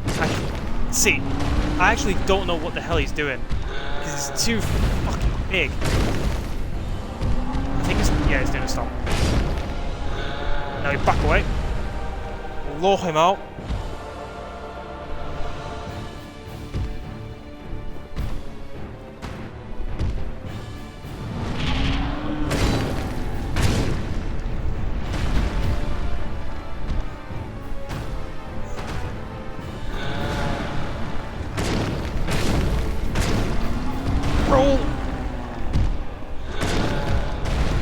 With the same foot, that's not normal.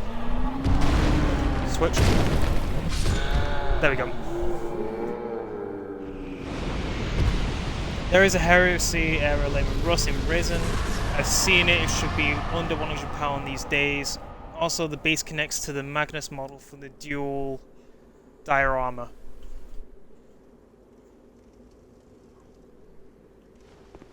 Interesting. I might have to get one of them for my collection, especially to lead my Space Wolves, but I won't be able to use it in 40k.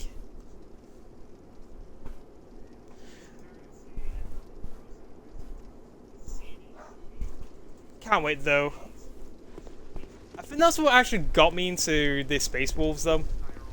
When I was first reading about, Warhammer, learning about it, one, I like the dark, gritty, like, sort of future they have with it.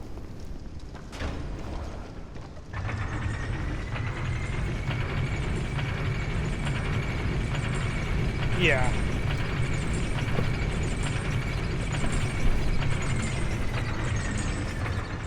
Yeah, the grimdark. I just love that. That's what got me into it in the first place. And my first thing I ever learnt about it was Space Wolves, Bernard Prospero, and Lehman Russ's like duel with Magnus, where he literally stabs in the back and tears him apart.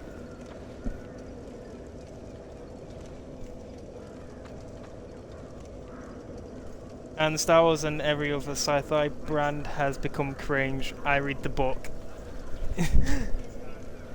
Yeah.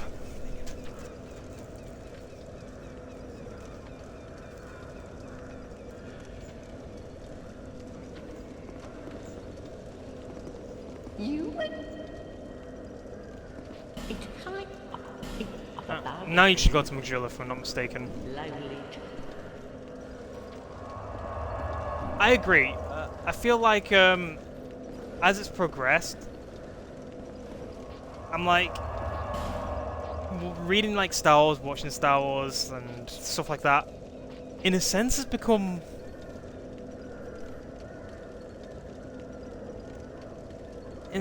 boring. And I read the book of the Bernard Prospero. It's in the Magnus book. Yeah.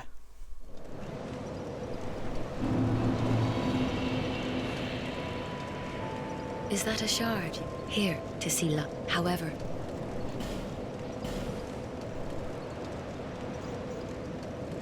Star Wars was always for kids, though. To a certain extent, yes. I feel like, I don't know if you ever read Legends, but... Like, in Legends, like, a lot of... You can actually get some, like, darker stories. But yeah, in the normal... more modern era Star Wars, it is, yeah, for kids, definitely.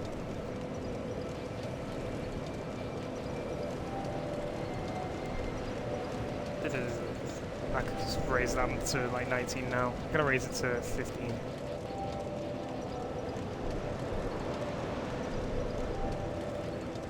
Throw one into that, from a couple more into endurance. Make that 14.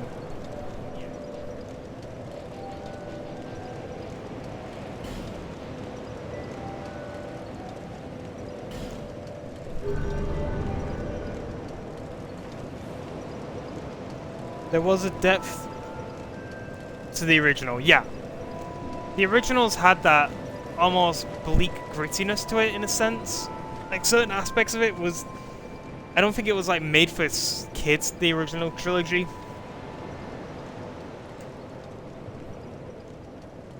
Which I kind of liked.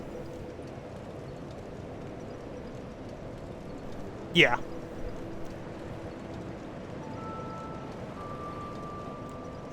That was like that was a major problem for it.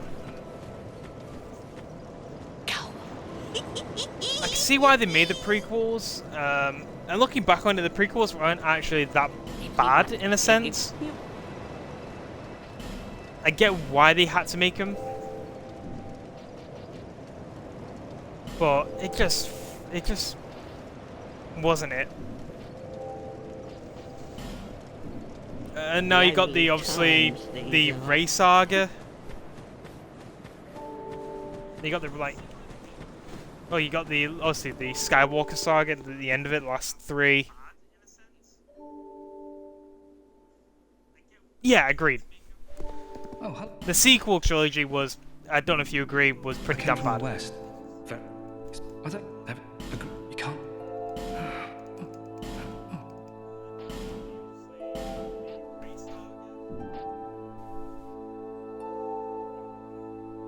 Yeah, and I don't know if you've kept up with the news about anything like that, but they've announced 3 more films.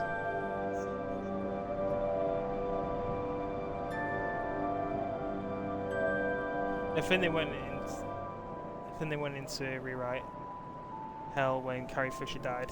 Yeah. I think so too.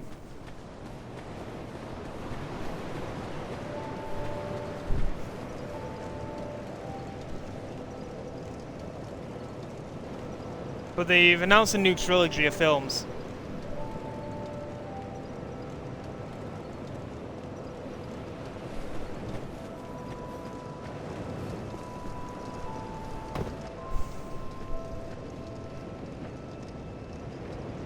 But even still, the basic storyline was just bad anyway. It's the same problem with like modern gaming in a sense.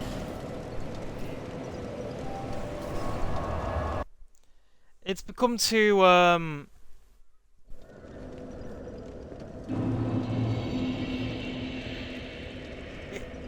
best way I can describe it is it's not really about the stories anymore, it's about feeling agendas in a sense.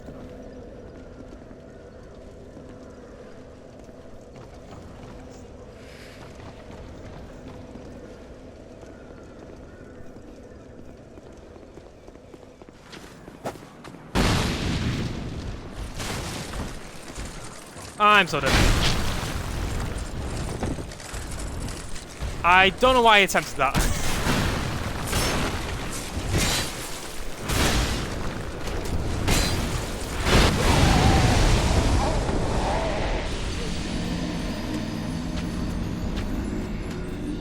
Yeah. Storyline was bad. And now that they've announced another trilogy, I don't know why they did it. I don't know why.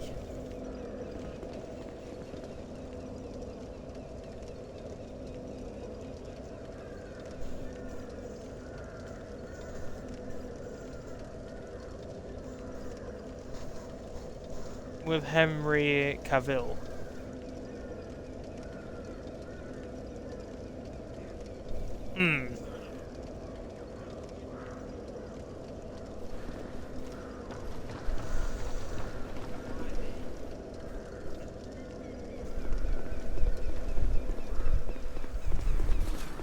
I'm trying to remember who the hell that is.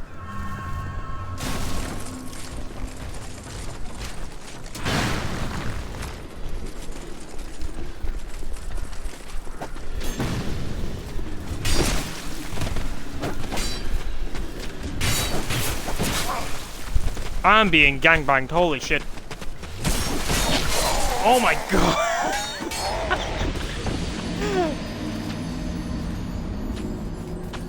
I forgot there's like 4 of those guys up there. And you're stuck in place when using Estus in this game. I'm trying to go there for the loot. You know what could be easier? Oh. Never mind.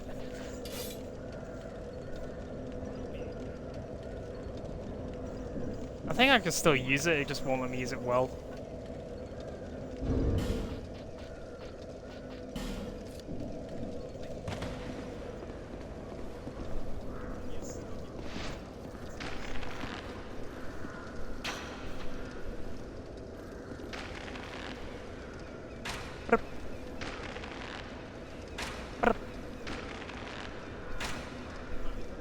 Oh.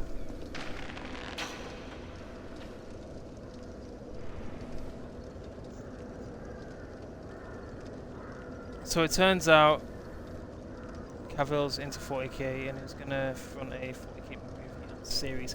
Oh, I heard about that.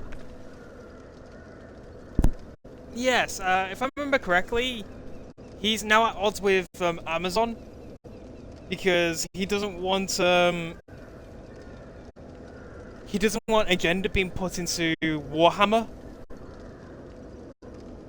Yeah. Like, they wanted female space marines, which breaks the entirety of the lore. And also female custodians.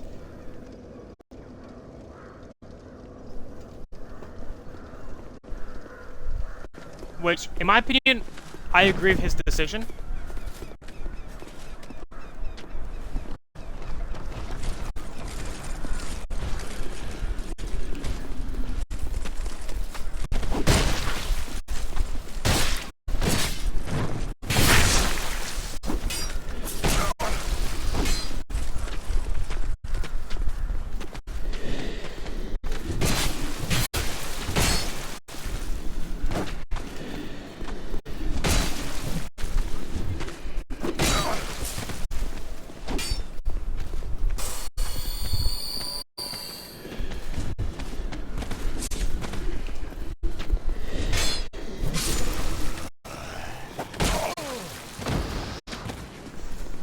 You always thought custodians were Karens and Mary Sue's.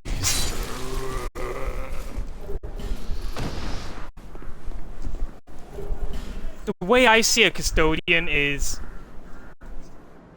just a god among even Space Marines. They're supposed to be super soldiers. They're supposed to be badasses. One-man armies.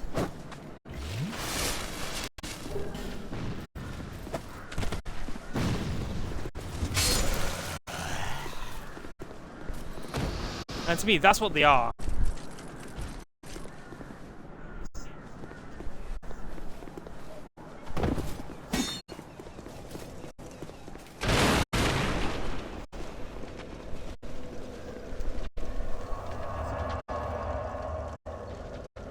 So, and if they want to get technical, there is a lot of female representation in Warhammer. Because you got, obviously the custodians are all male, but then you got the Sisters of Silence, which are all female, which work alongside the custodians. You got a lot of female Inquisition agents. For example, one of the major Inquisition members that helped the resurrection of Gilliman was female. I don't see why companies like Amazon want to ruin the lore when for their own agenda, for their mass selling of different audiences, when it alienates the community that's been built since the 1980s. It's not some franchise that is brand new.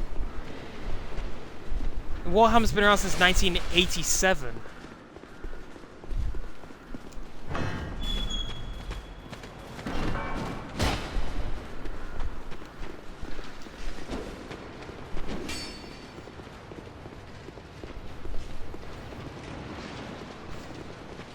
I forgot about this fight that's coming up.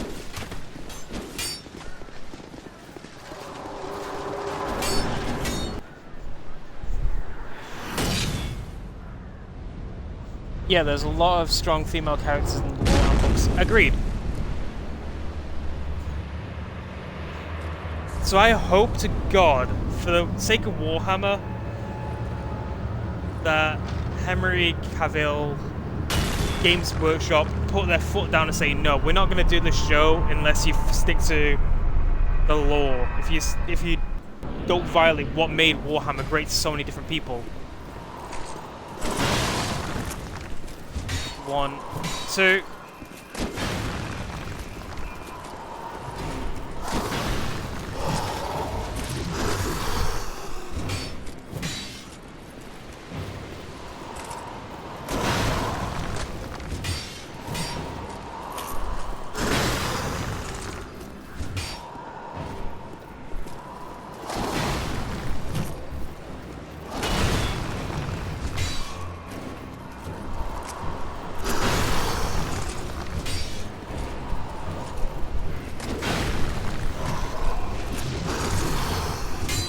Ah, fuck, I did the overhead swing instead.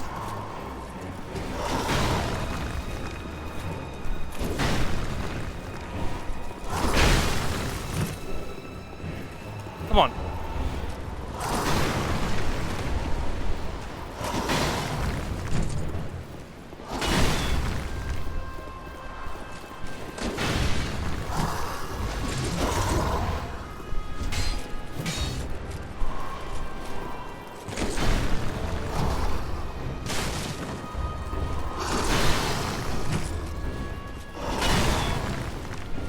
This is a miss.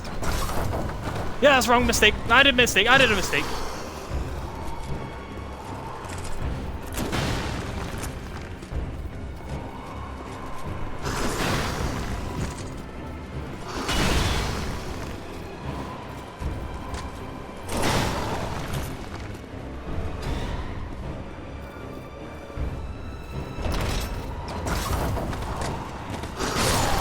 Yep, dead. I never thought Warhammer 40k would be popular because of the glorification of war. I think that's what entices people to it.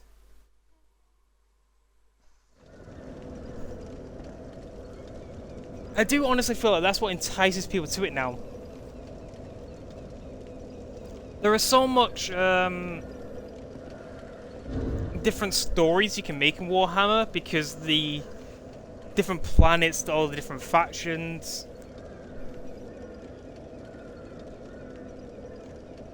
It's honestly becoming more and more popular too because of that. Exactly. There's so many different stories you can tell to do with Warhammer that it's a reason why, how do I put it? You can make your own Space Marine chapters. Exactly! Games Workshop literally came out and said, and I have done it before, that you can do whatever you want in Warhammer. You can create your own factions, you can create anything, and it's all...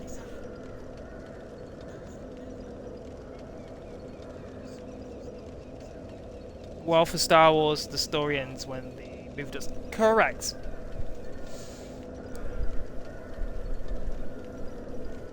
Like, one thing that I do find interesting about it is the fact that, how do I put it? How do I put it?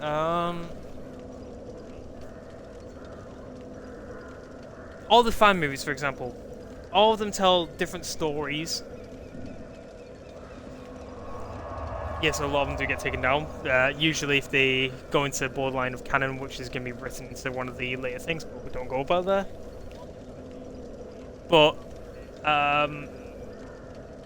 you can do whatever you want in Warhammer compared to, like, other franchises, and that's what enticed me to it. For example, I'm creating my own, like, sort of story based on it. So, obviously Layman Rust has not returned. He's my favourite Primarch. So I'm creating a story about how... Because he went into the warp to find the Tree of Life. So my story is basically like... He doesn't find the Tree of Life, but he does something similar to what Korax did. He becomes like a warp entity, in a sense. Nah, they already had the Emperor's Spear, I'm pretty sure. He went in to find the Tree of Life to save the Emperor. That was his goal, and he said he won't return until the wolf time.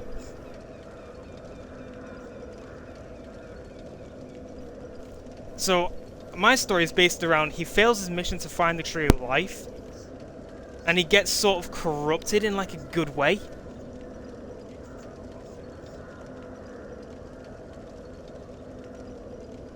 I saw a good theory that Layman Rust will return missing an art like Odin.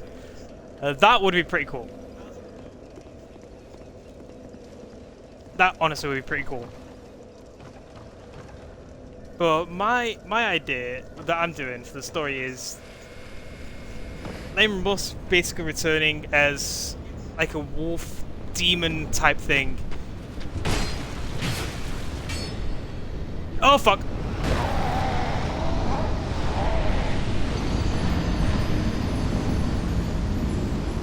And for Magnus is that, yeah.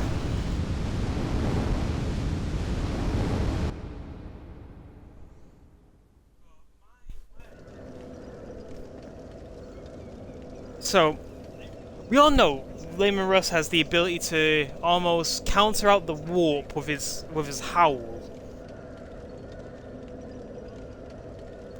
So one of the things that I'm doing is changing that ability slightly.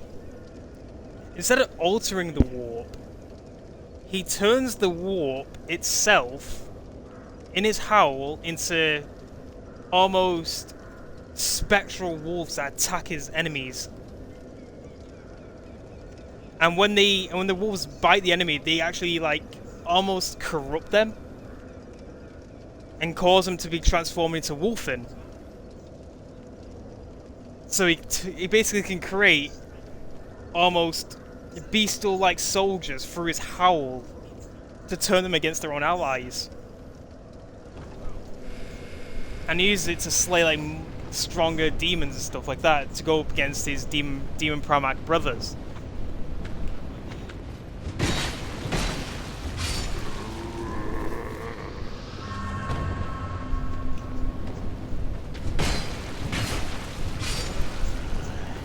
Obviously, that's just like a concept. It's nowhere near in like writing phase yet. I'm still coming up with like different ideas, like how the story's going to be based, what can I actually do to make it work fittingly well.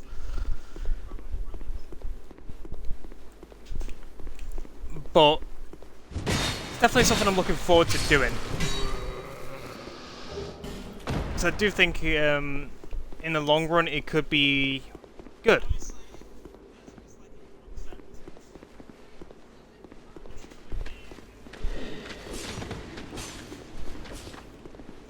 Hell, another theory that could be, we could realistically have a double Primarch return.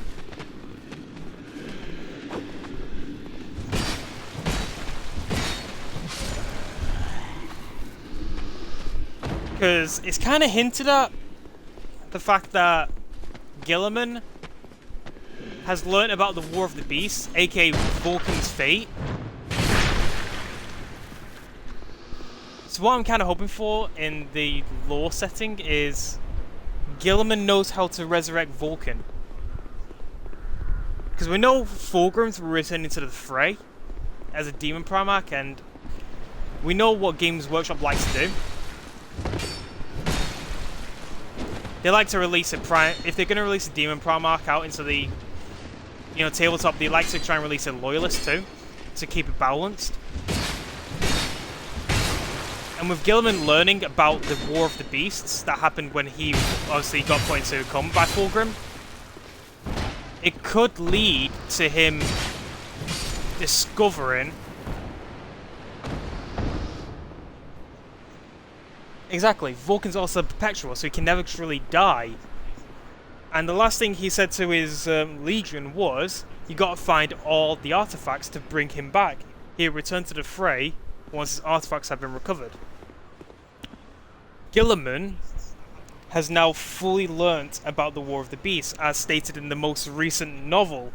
So, it's kind of like a setup to him recovering his brother in a sense. Which I'm all for. I like Vulcan. Not my favourite, that goes to obviously Layman, but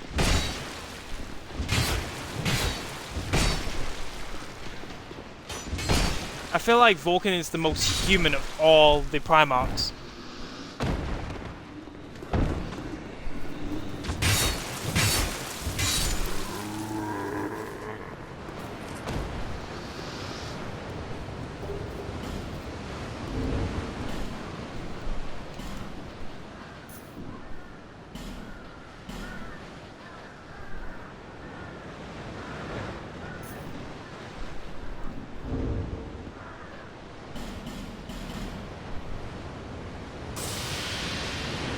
Vulcan is great in the Horus Heresy books. Agreed.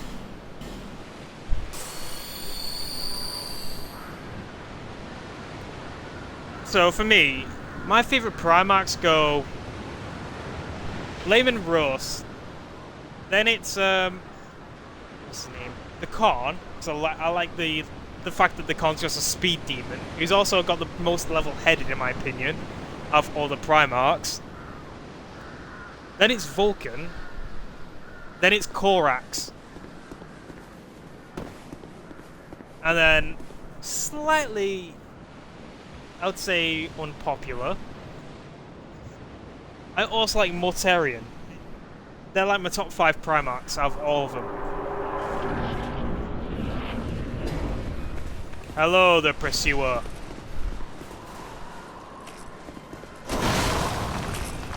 One, two.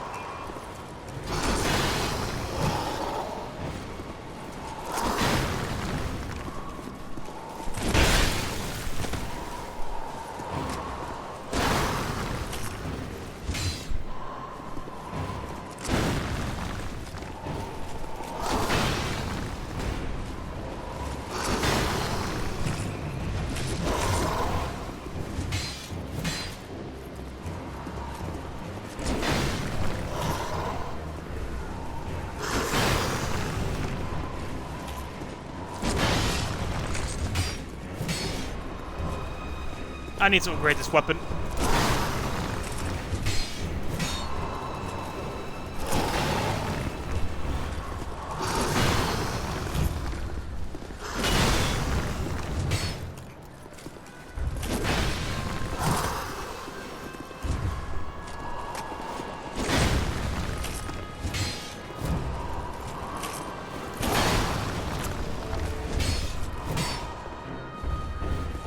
So, what do you say is your like top Primarchs?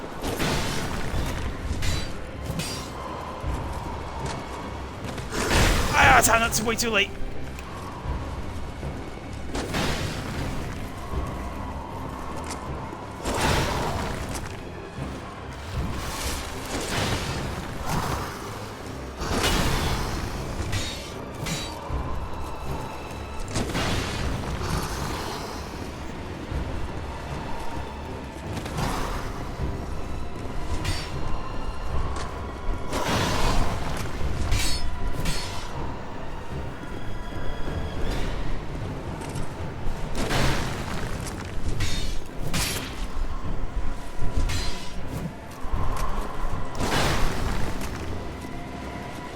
My weapon's gonna break.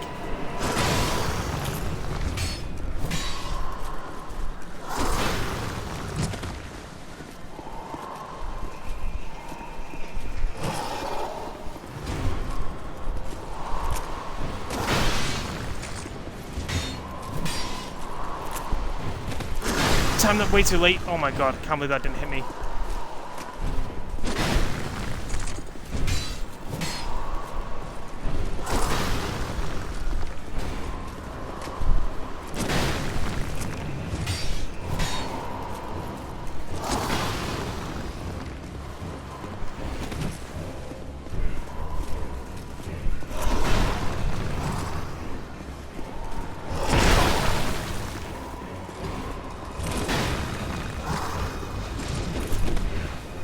That's way too close to him. Need to get him to do his shield charge. Pop. No!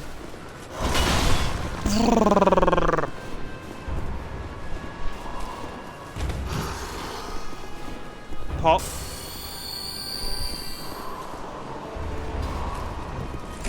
Back roll.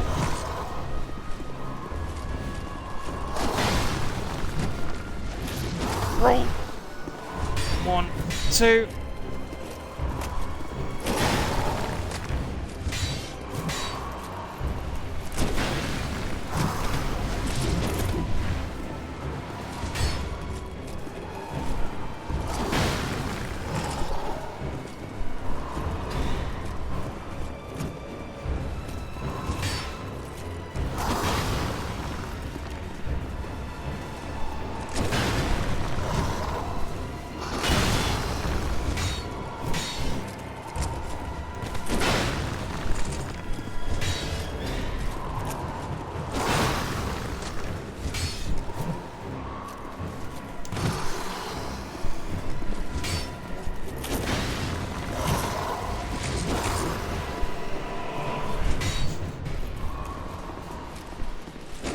Sorry that I'm not reading chat right now.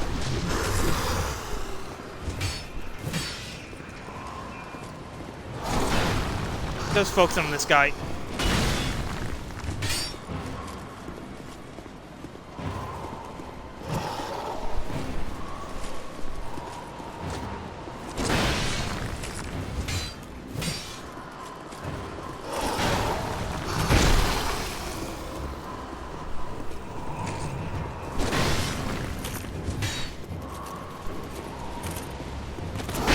I timed them way too late. Pop.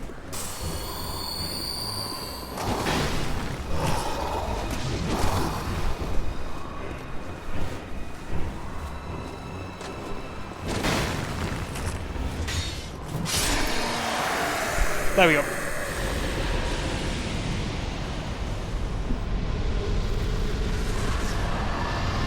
Okay, I like them all. I have built the risen models of Horus, Logar, Ferrus, Manus, Fulgrim so far. A couple more Primax haven't opened yet. Corvus Corax and Angron is still in the box, and Gilliman model in an unfinished state for too long. I'm stuck because I have super glue, a little resin U symbols that are 1 by 1 millimeter. Huh. Fair enough, man. Like I said, I've only painted a couple of like an army of like you know, normal Space Marines that I did in the Space Wolves colors, a Rhino tank, again all in the Space Wolf color, and a Dreadnought. That's all I've done. Not done any Primax, mainly because none of them are for my Legion of choice.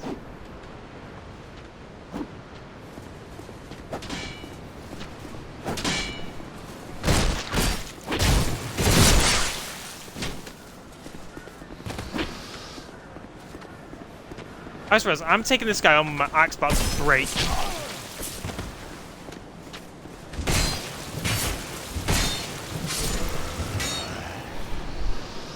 My axe must be supremely weak right now.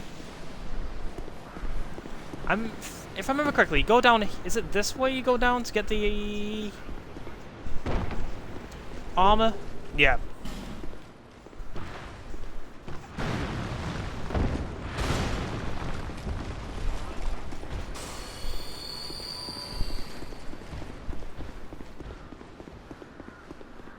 Working with plastic models is so much better. I agree with that. Metal models are really annoying to work with. One mistake and it's like, not the best. Hello, Heritage. How are you? Oh god.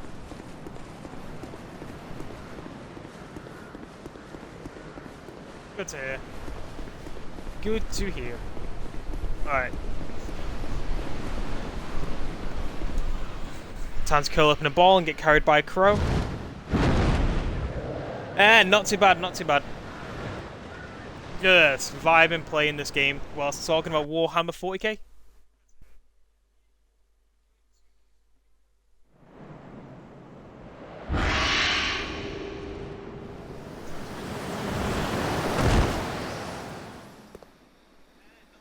So Renegade, have you actually painted any metal models? Or has it all just been plastic?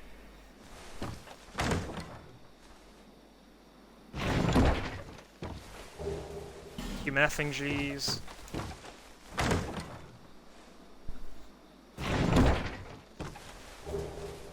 A dull ember.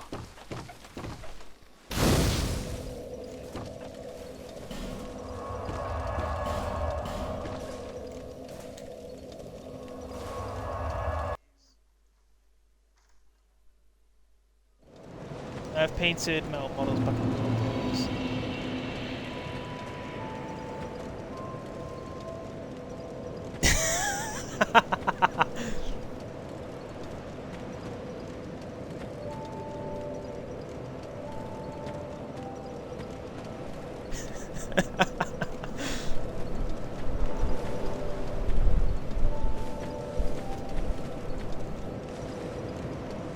Is that a shard you found?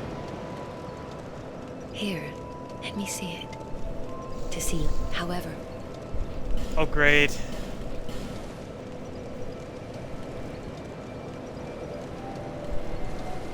Let's strengthen, level up.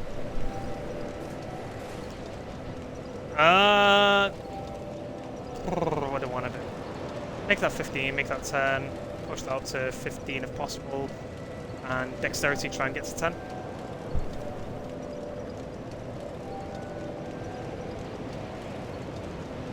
Then increase the equip load a little bit.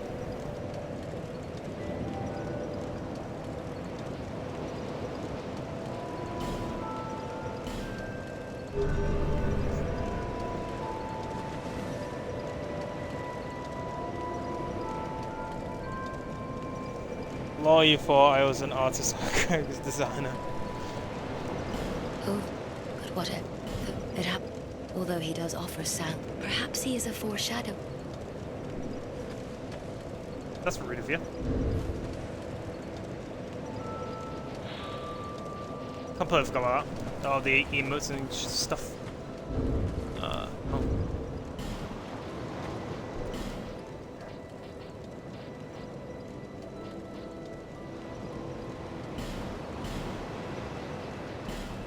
So yeah, I would wear the Giant Lake armor, but I don't have enough carry weight for that yet. Even if I took off that, I don't think I have enough. If now give me fat roll. No, it doesn't. I can work with that. Massively improves my armor, so yeah, I'll do it.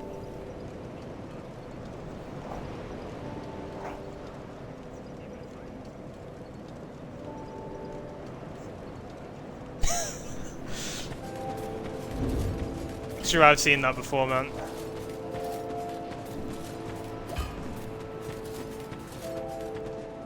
Alright.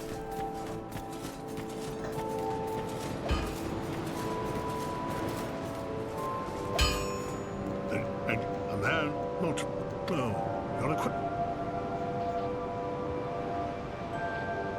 Can I reinforce?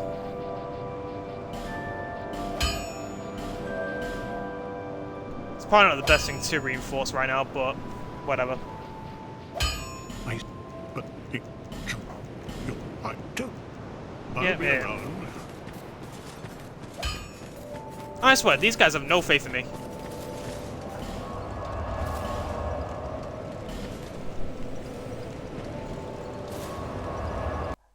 Do I stream every day? No, I do not. And the thing about metal models is they're all hand sculpted. Yeah. Like I said, I wanted to paint a metal model, but I was like, no. Knowing me, I'll ruin it.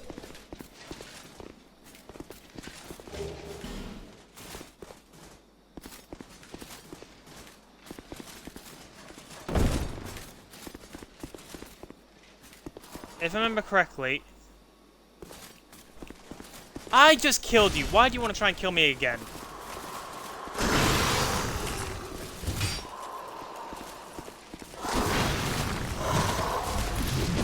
I'll send you back to the Shadow Realm.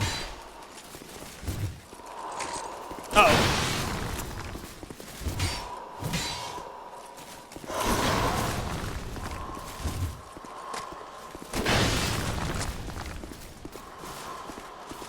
Come on then.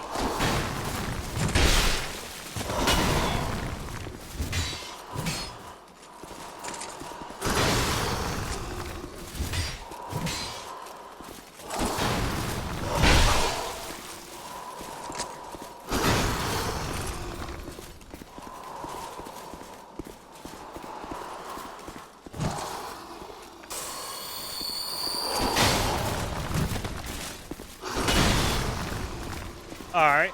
Come on. Oh, I forgot about this attack.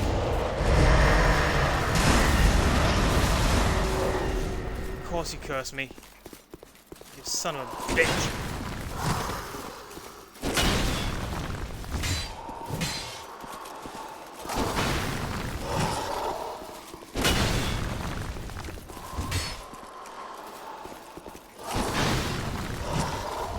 Oh, fuck!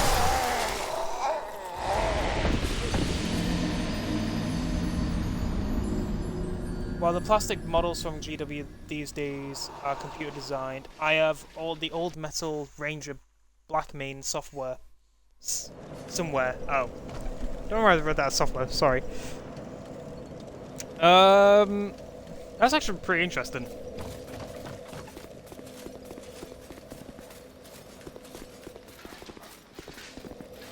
So, are any of the new kits that came out, are you interested in getting? Because I don't think it was too long ago when GW released, I believe a new set. For like the kill teams and stuff.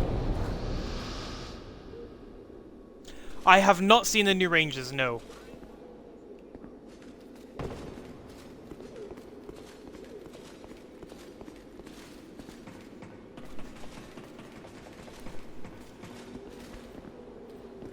I probably will have to definitely look them up.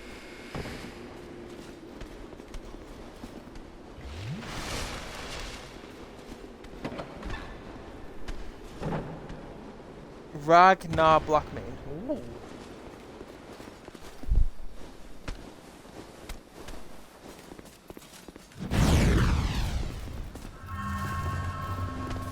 Okay, let me kill this idiot, and then I'll quickly look it up.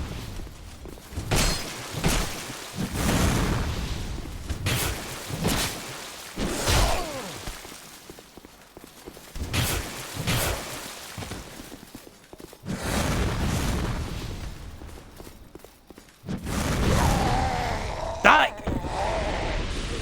Okay, never mind. I'll look it up now.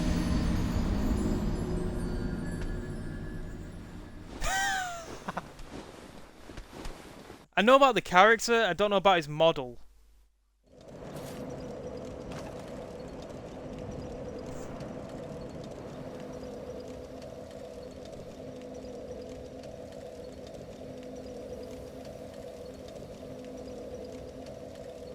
So I thought it was on like the model.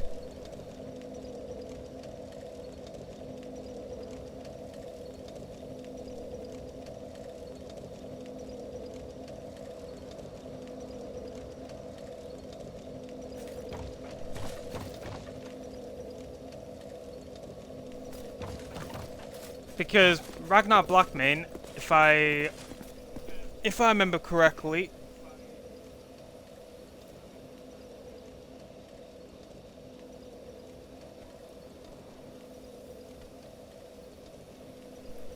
Grimnar is the I'm pretty sure the head wolf still. I know Blackmane is in charge and is leader of the Blackmanes. Basically, they're like a great... Oh god. The Great Chapter. Obviously, because they're a Codex-defiant chapter, even though they're still technically the full Legion. They just split into great houses instead of chapters. And Blackmane is leader of one of the great houses, the Blackmanes.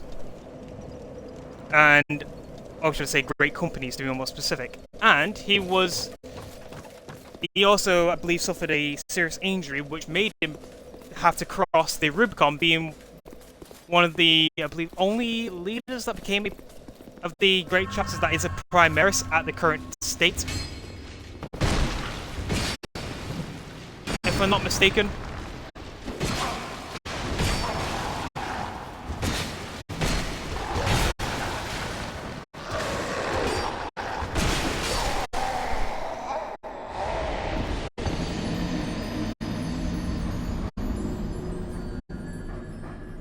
Yeah, Grimnar's like the Grimnar's like the head, like the chapter master right now.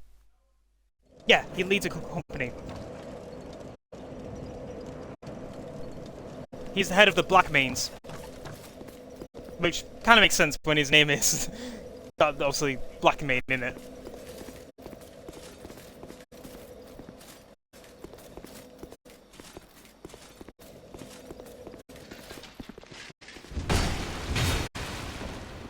Like,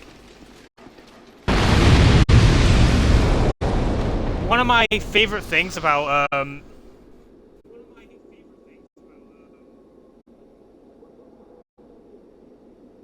hey, get ready, I'm about to invade you. Yeah, go for it. You can try.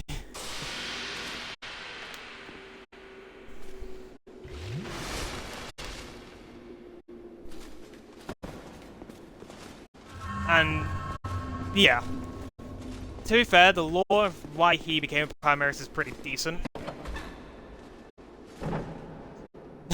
Nice to use to warn him.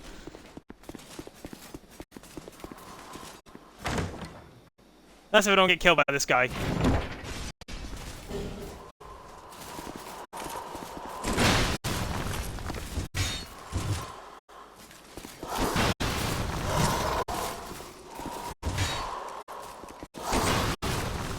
No, Malok.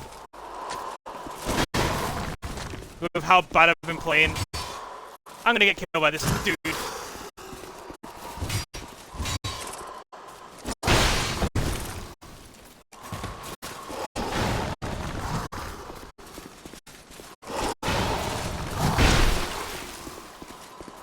Yeah, I'm not fighting him.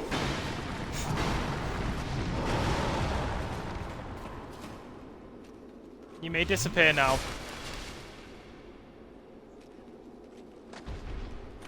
Thank you.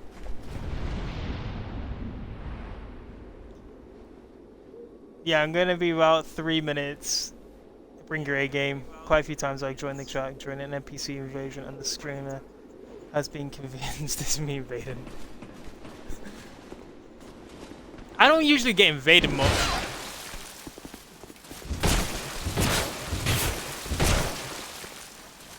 The one game I actually got invaded quite a bit in was Elden Ring.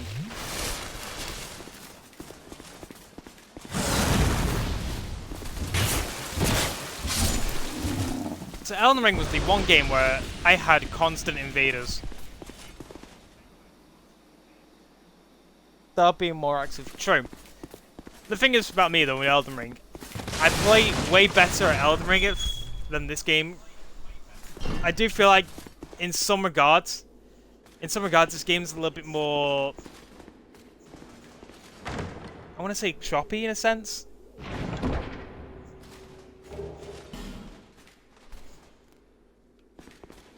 Like for example, sometimes when I press B to roll, it does not roll.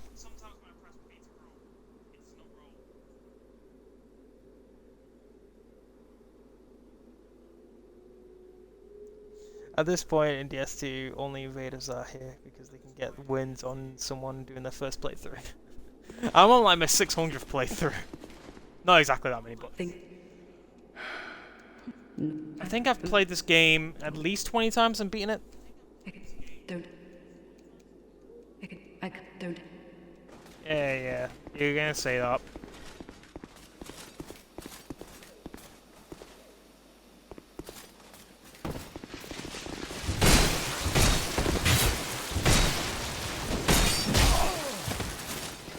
Oh my god, my health vanished.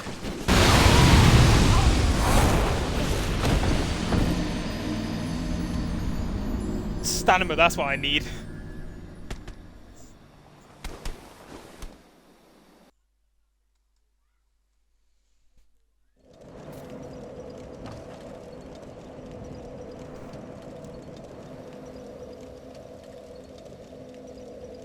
So, obviously back to the Grimnar about being gone.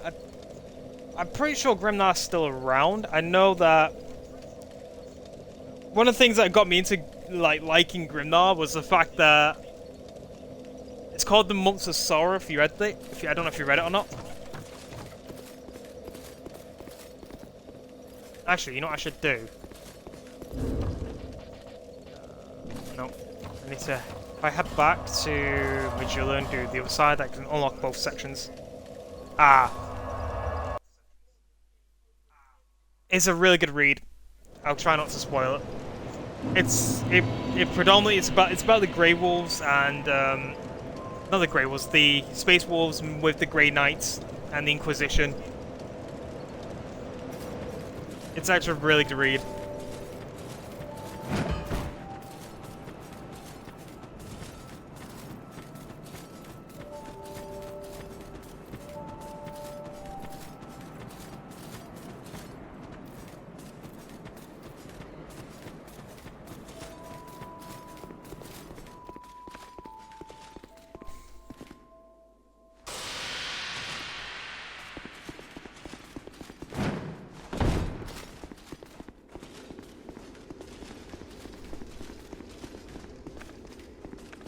But if you've not read it, I'm not gonna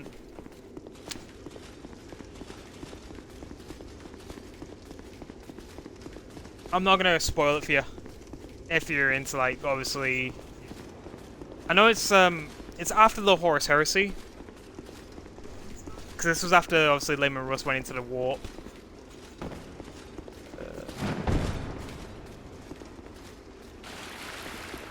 There's a thing I need to pull up here again. It's been so long.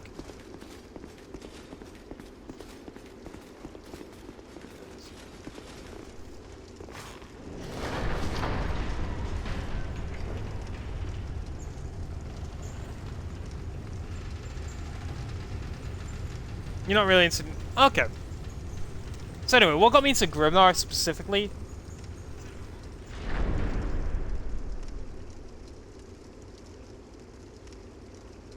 The primary stuff...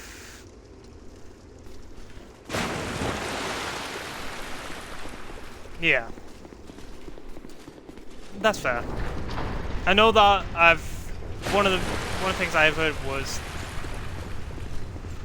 the fact that the modern era Warhammer feels a little bit, it feels different to the old school version, like 30k.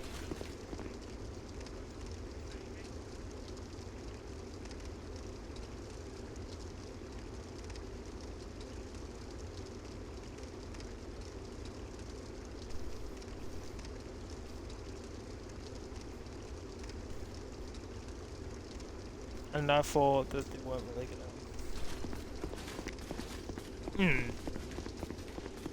That's fair. I feel like when it comes to, like, especially books, there are some authors that are just brilliant and then that can make really good stories in terms of the Warhammer series, and then others are a little bit more difficult to do. So Space Wolves, in my opinion, are actually tough to write about in a good way, because their characteristics are just different from a normal faction. Space Wolves are more bestial-like. They're...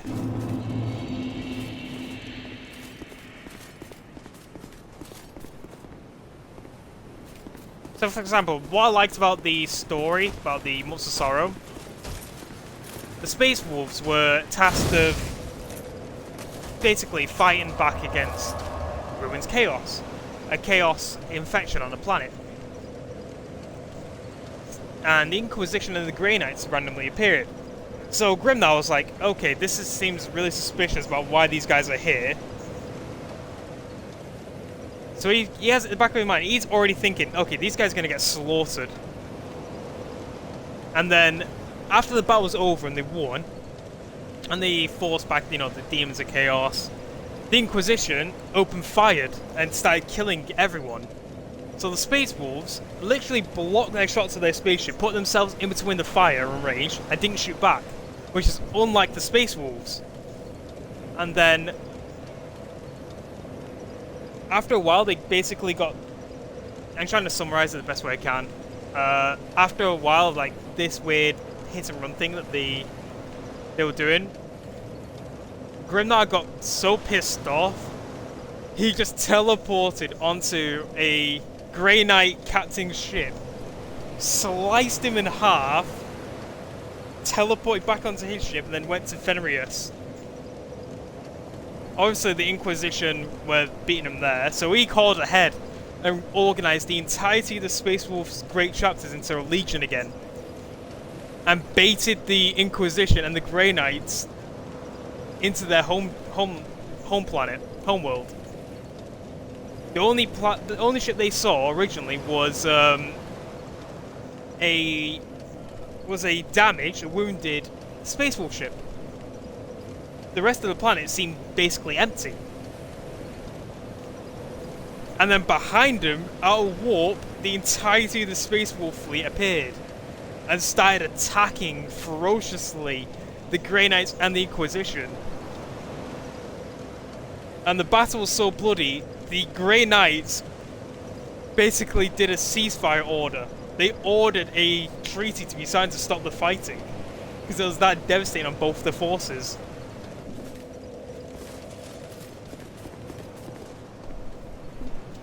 So they literally caused the Inquisition and the Grey Knights to call a surrender, almost. Considering those two are some of the most powerful factions currently in Warhammer, that's what got me enthralled with the Space Wolves.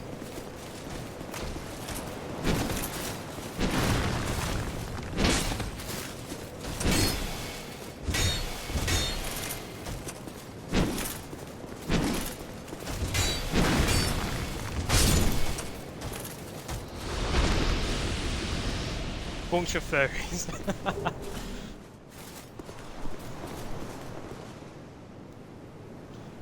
Yeah, I can see that. They do like their fur.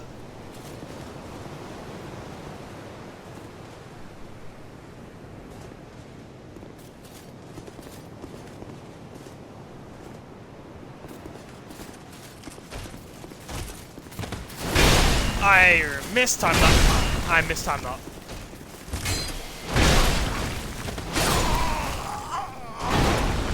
mistimed every single one of those dodges. Delayed attacks to oblivion then, holy shit. But yeah, I kind of agree that they are a bunch of fairies.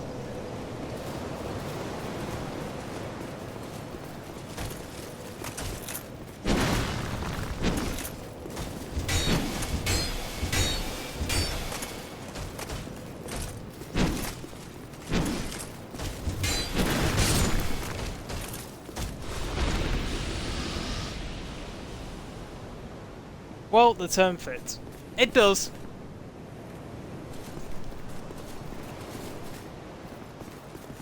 I'm pretty sure also, if I remember correctly, in one of the books, when Gilliman sent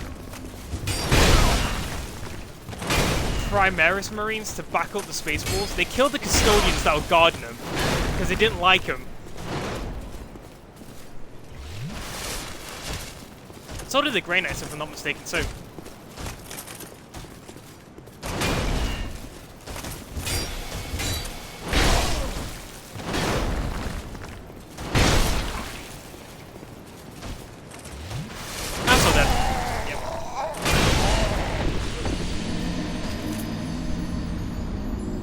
That's my one weakness in this game. Enemies delay their attacks to oblivion, so you think they're gonna strike and then they do a delay. It's like, fuck's sake.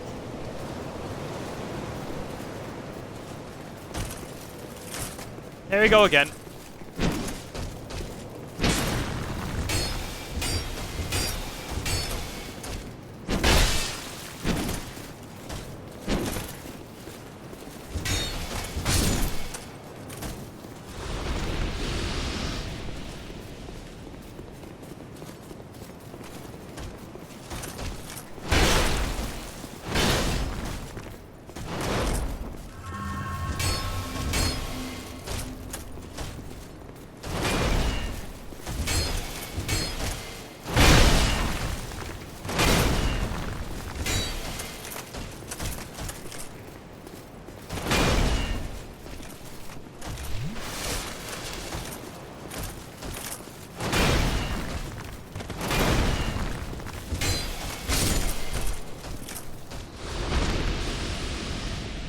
I don't think the Covenant Champions affects the delay they do.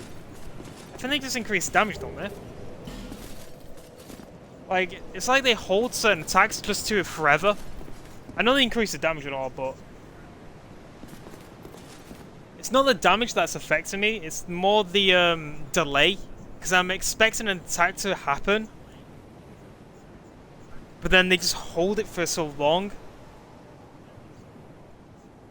So then I usually, so it kind of baits me to rolling early.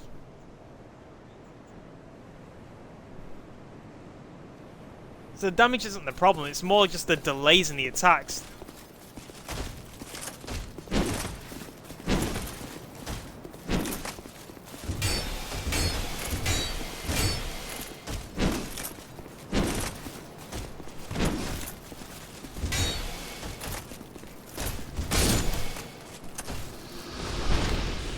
It's just weird patterning.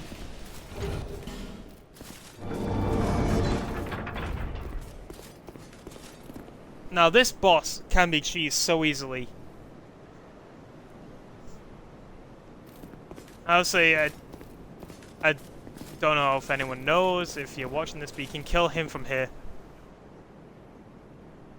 You can kill the Dragon Rider from this area, just by firing arrows at him.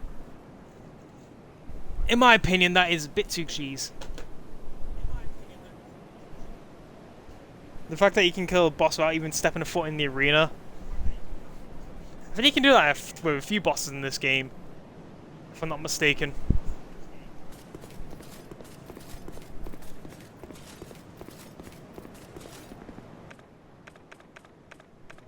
Hello.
So do you have a favourite faction? I remember you mentioning you like all the Primarchs. Was there like one faction to you, whether it be Chaos or Empyrean, that stands out to you as like the best?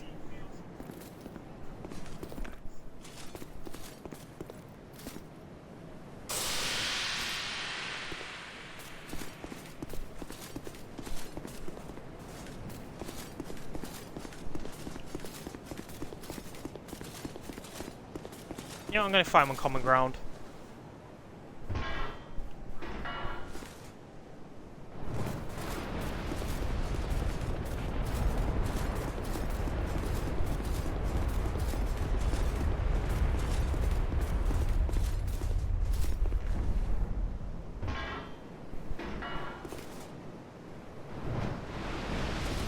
I'm gonna fight him fairly.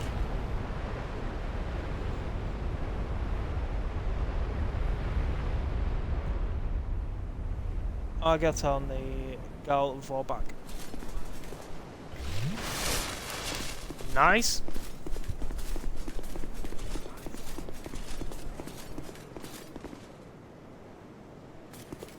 Am I even prepared for this fight?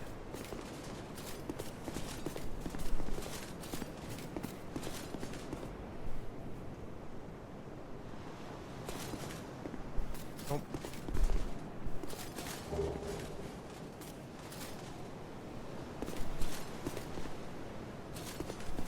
I don't think I am. Maybe. He has a very predictable attack pattern. If I can get behind him, I should be okay.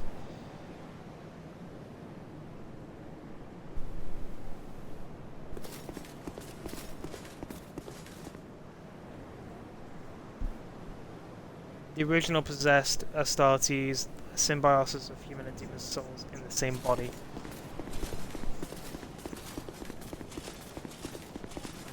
Pretty cool.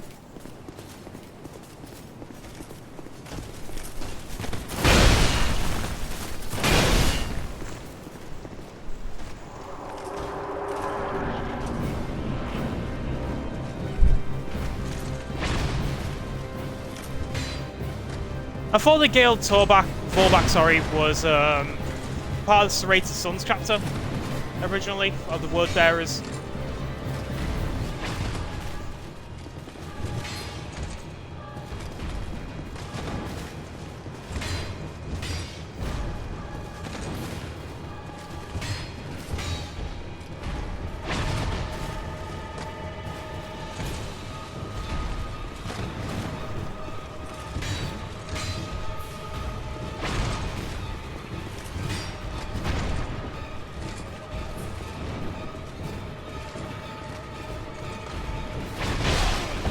I rolled, okay.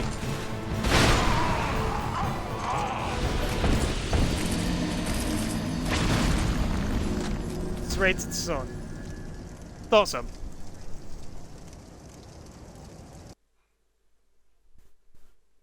I really enjoyed that book. I need to read it.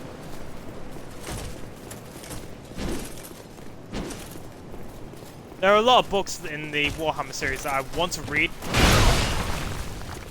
I hate those Hammer ones.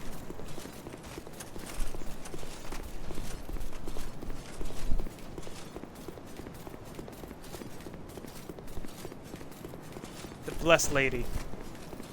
It's in the Horus Heresy.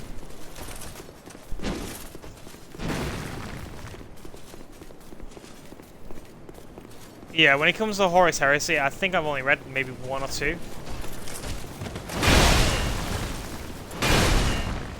The one I have read was Warhawk.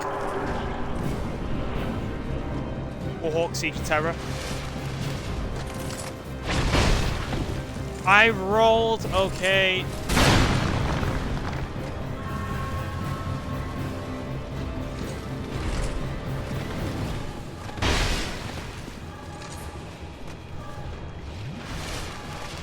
Anymore, I freeze.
bastard! Yeah, that one was alright.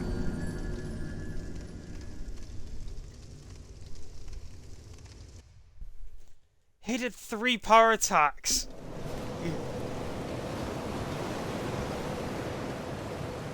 I wasn't expecting 3.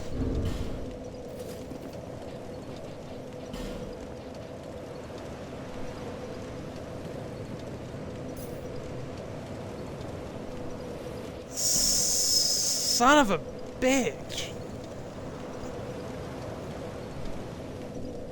He normally does the 1, then 2. At most. But he did the 1, 2, then the 3rd.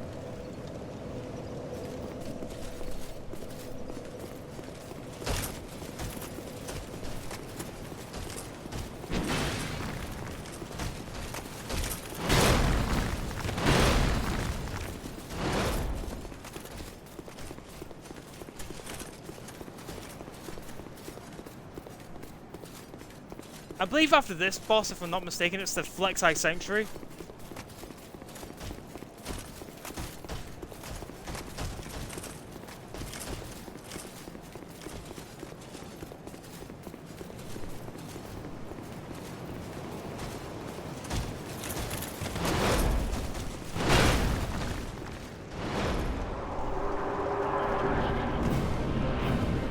Let's go.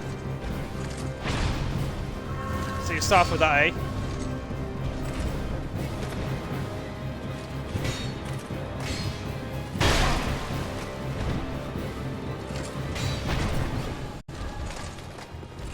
Roll.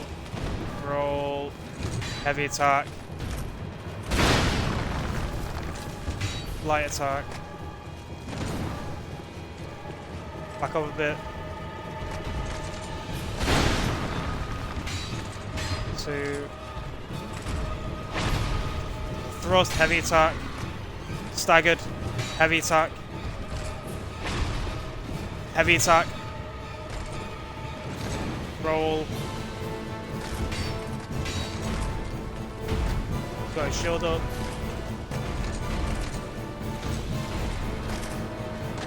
Roll. Delayed. Delay that second one. 1. You jump back that time. See, I don't get why I did the. I don't get how I did the. Why he's. I rolled into that.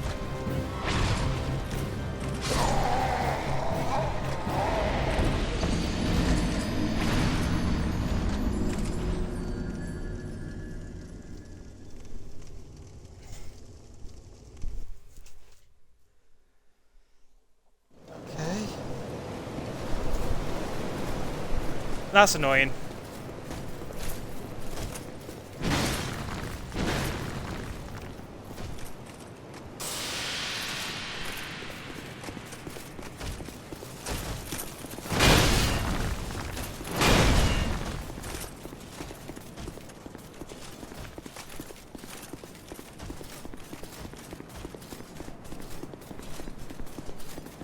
I can kill it easily. It's an easy boss fight. I just get caught out sometimes, I swear.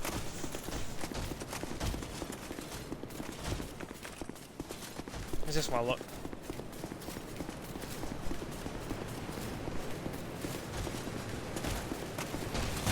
That's delayed!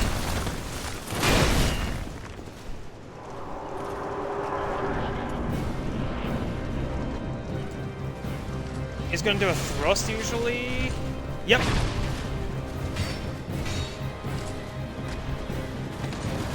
He's doing double swing. Yep. Okay. Is that a double one? No, that's single.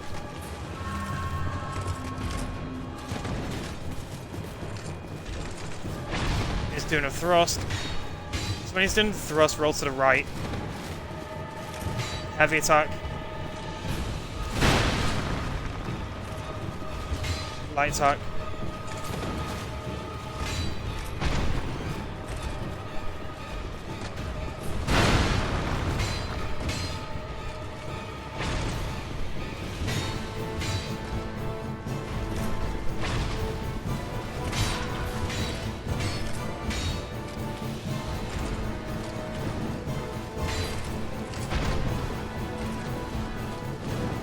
This boss's weakness, just circle to the right.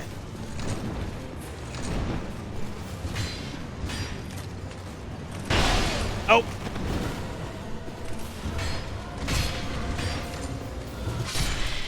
There we go. Finally!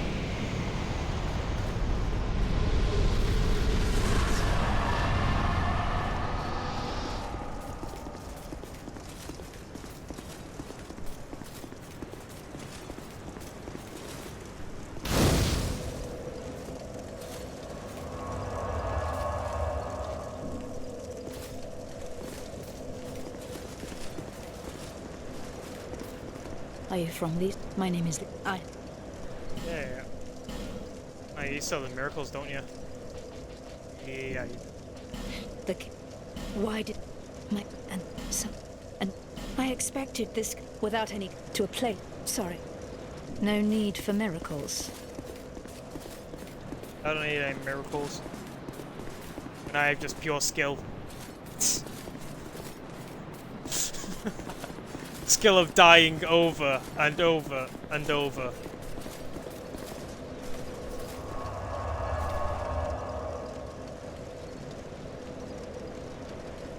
Apparently not.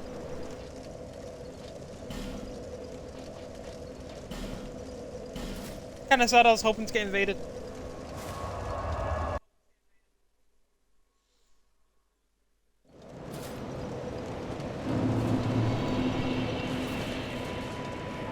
Bearer of the seek lest.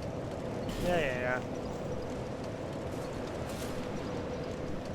I have 5 levels. Nice. First things first, I need to definitely increase this a little bit. So we're gonna pump that up by... I wanna say... 3... 1... 1... perhaps? Oh, I can do it like that and raise my carry capacity.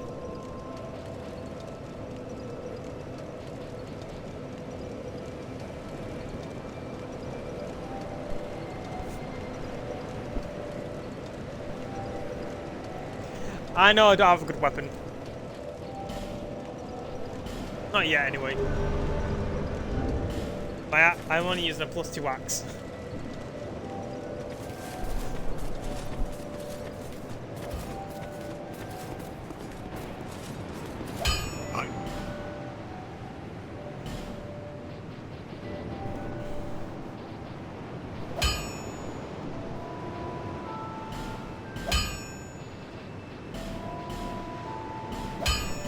The axe will do for now. I'll be around if you make it there. Hell, I've beaten this game with this axe, so... I can do it again.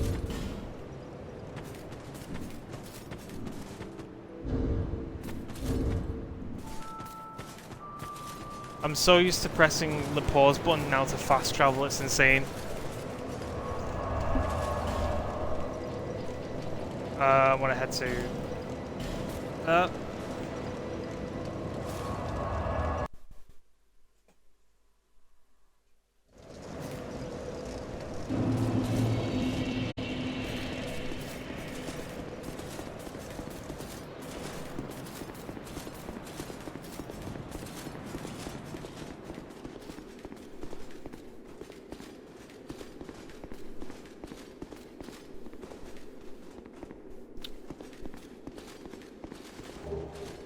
Monastery Charm.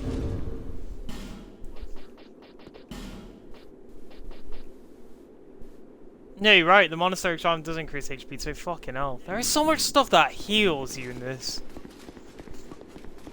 Don't know why I'm complaining, but still. I feel like there shouldn't be as many healing items as there is.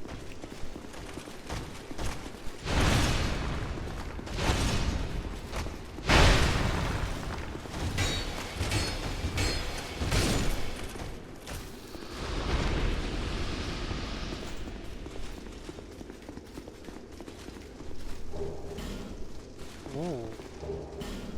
Solo Proud Knight, and an Old Knight Halberd.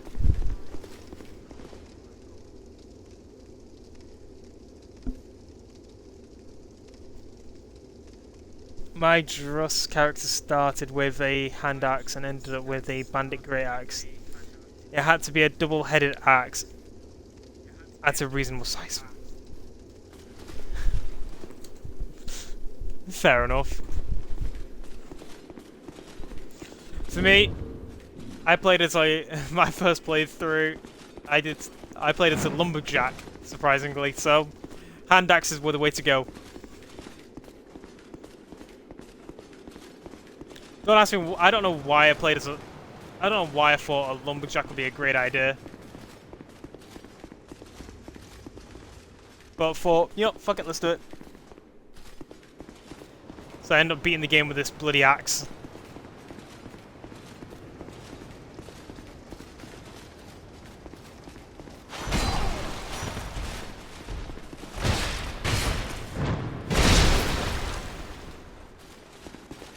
Oh, heal.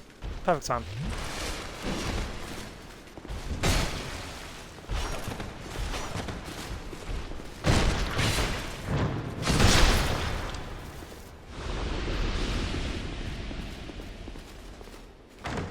Is this where I get a bone shard? Sublime bone dust. Not bone shard, bone dust.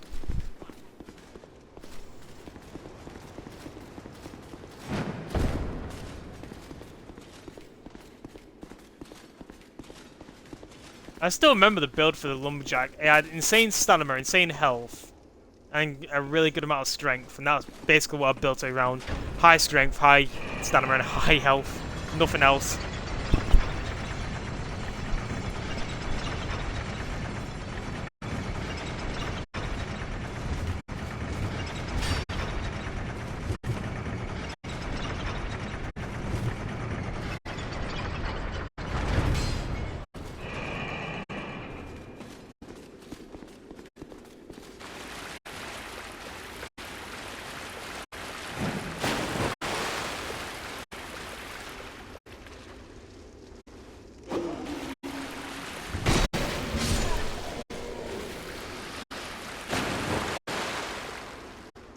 Those frogs have made it into every single From Software game, I think.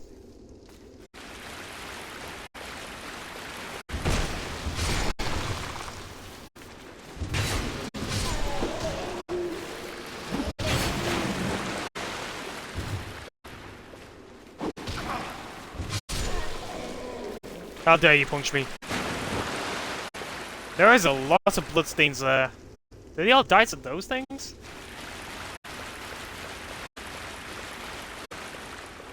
Surely not.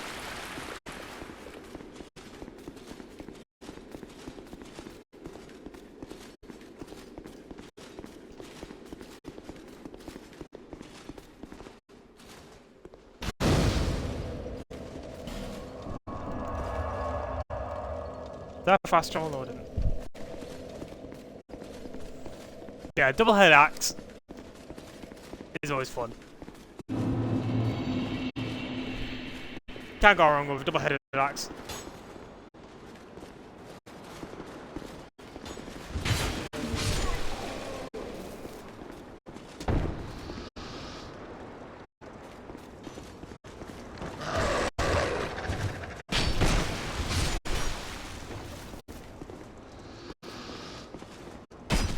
Ow. I remember this place. On my first time play for this, it cost me so many lives just getting through this area.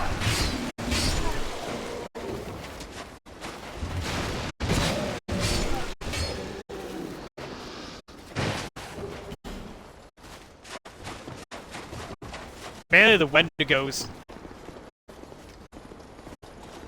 And the Wendigos really screwed me over.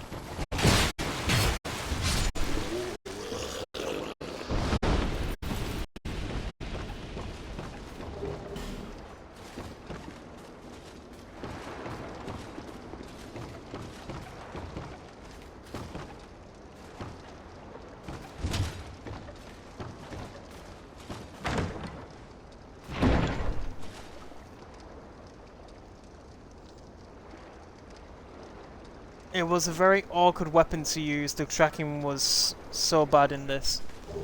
Ah! I feel that's the problem with a lot of weapons in this game. The tracking in this game is not the best.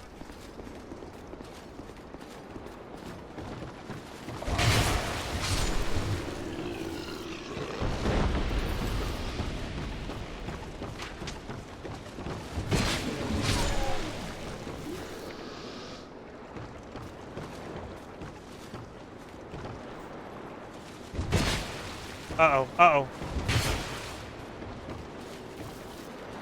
I thought I fell in then. Oh yeah, that's the shortcut, I forgot about that.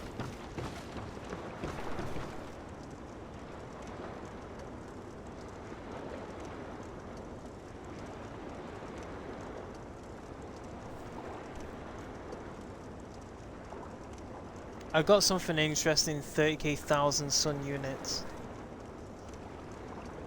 And the Kanata Cold Blade Cabal. Ooh.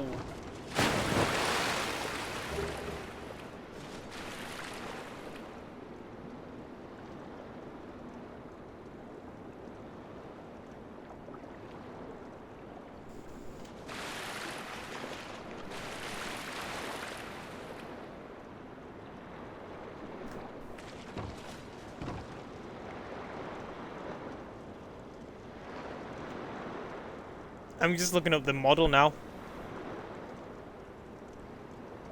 There's another like blade masters and all. Trying to see how much they are.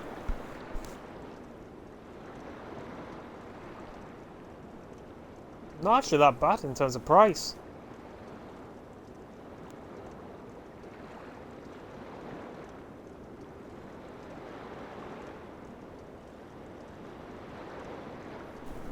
Price-wise, they're not actually that bad.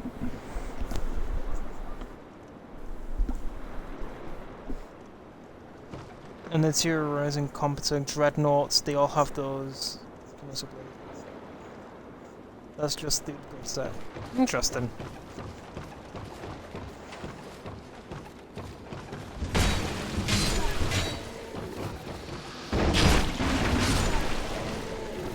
Where's Resin? I never healed.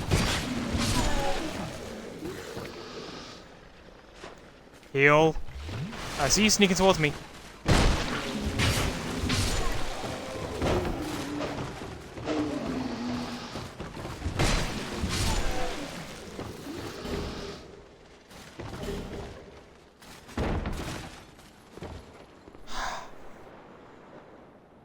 For the MK4 Marines.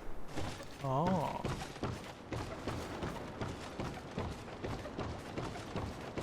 See, when it comes to the models, I'm still very, very new, so I'm trying to learn the different models, where you can get like the different sets.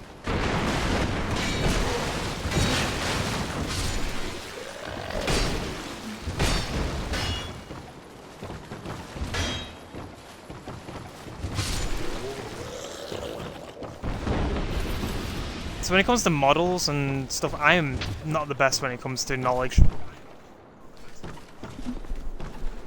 I understand the lore behind characters and stuff, because I spend a lot of time reading the books. I spend a lot of time now watching lore YouTubers like Major Kill.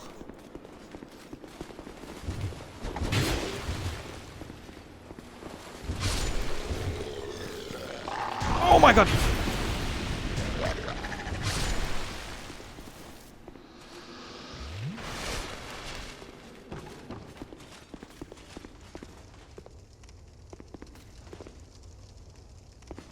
Hello, Luxo.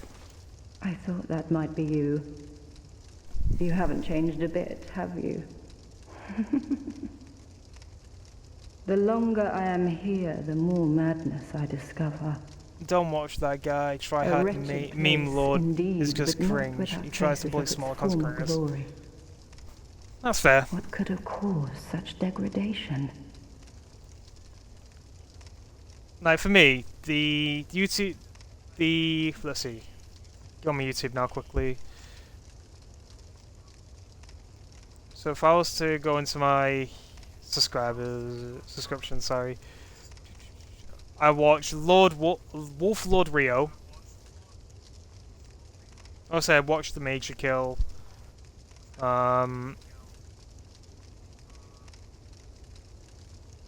Let's see where the others.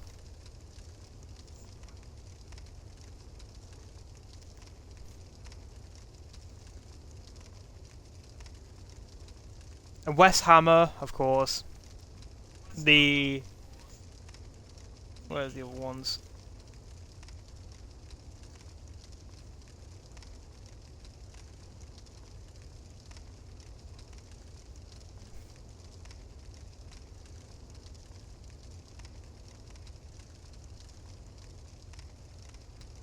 Janovic, I think that's how you pronounce it.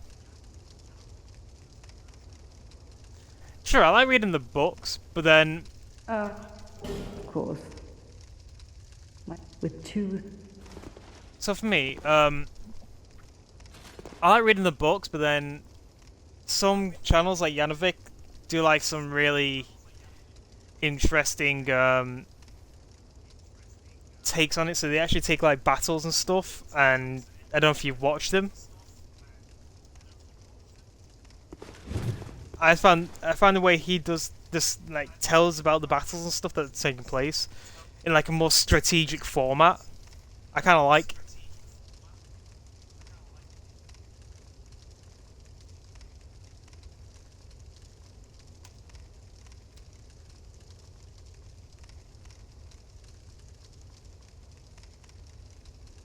Seems like there's so many content creator parasites going on the bandwagon. That's fair. That's fair to say. Like I said, I've been like, for me, this channel has been uploading for years, Warhammer, so it makes its own like Warhammer short films and everything, like fan movies and stuff. But he does like a lot of battles, goes into depth, puts a lot of time and effort into it, which is really good. And it takes like months for even one video to come out because of how much effort and time and research is put into it.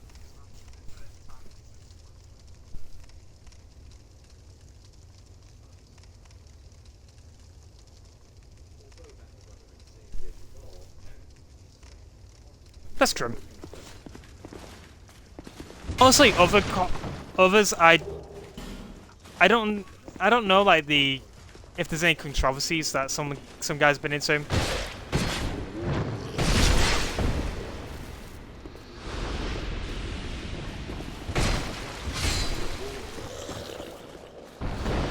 I try and stay out of things when it comes to like drama and stuff. So I don't really know if anyone's been into like any drama stuff.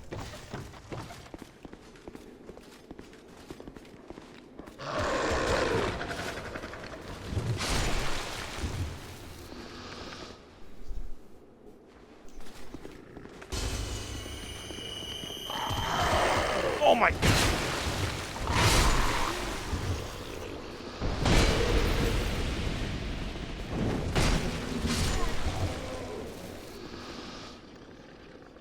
No, I don't want to use that.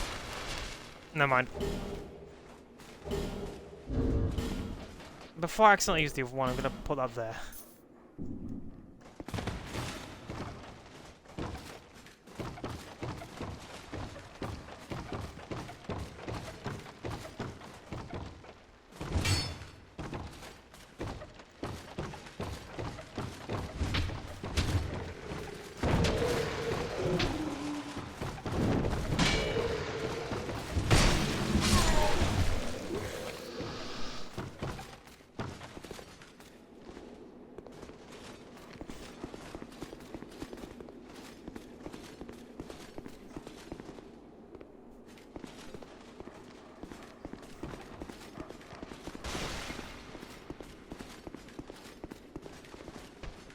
Oh yeah, I forgot about the Wendigos. If I remember correctly with the Wendigos... They don't like... Ow.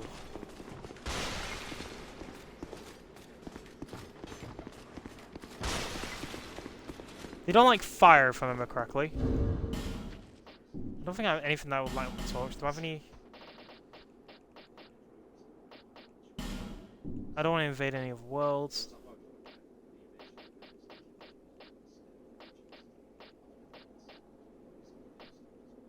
No, I don't. You need flame butterflies, if I remember correctly, to activate a torch.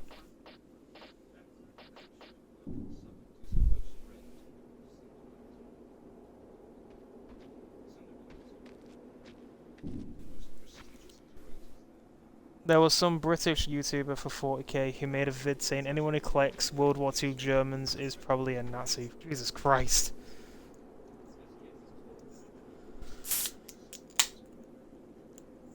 Jeez.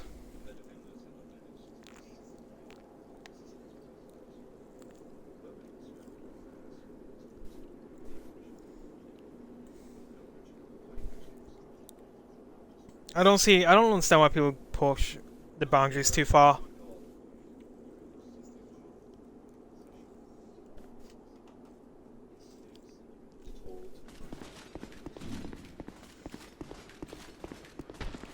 There are certain boundaries you just don't cross, in my opinion.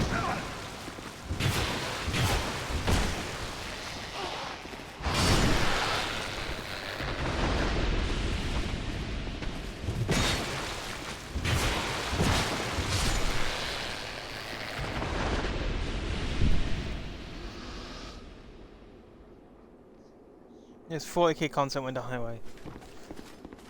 Well, karma is a bitch.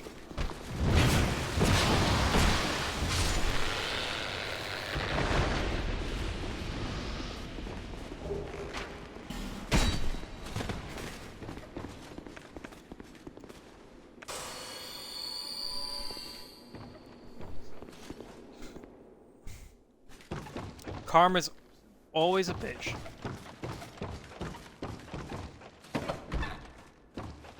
Hello. Oh my god, there's multiple of them. Ah!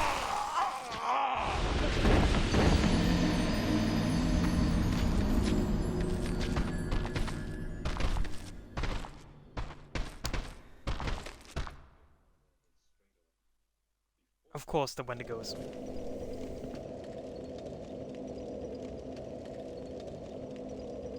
So the thing is, I had this project going and I really like the Gaunt's ghost books.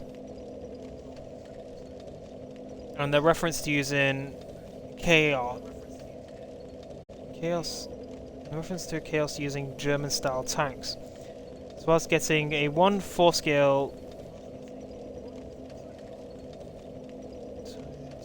to convert. Interesting.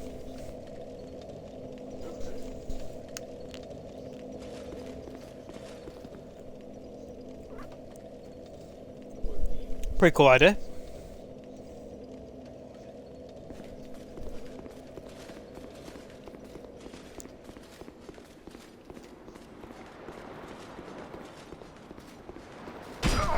Ow.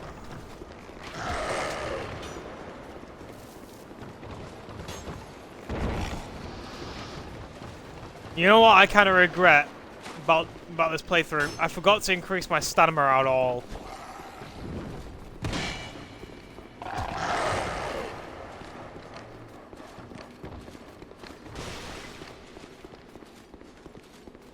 Hello, Wendigos!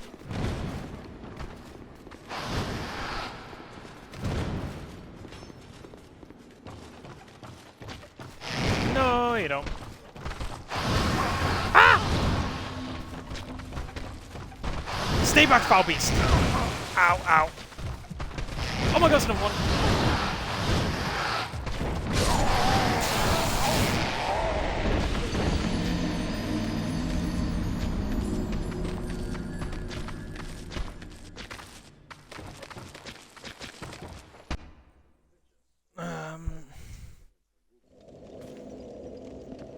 Dance ghosts in Sharky 40k.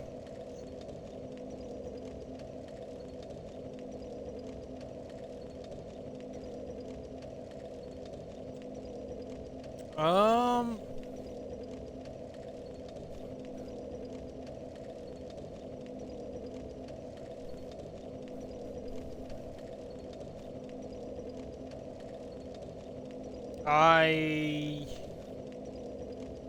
do not.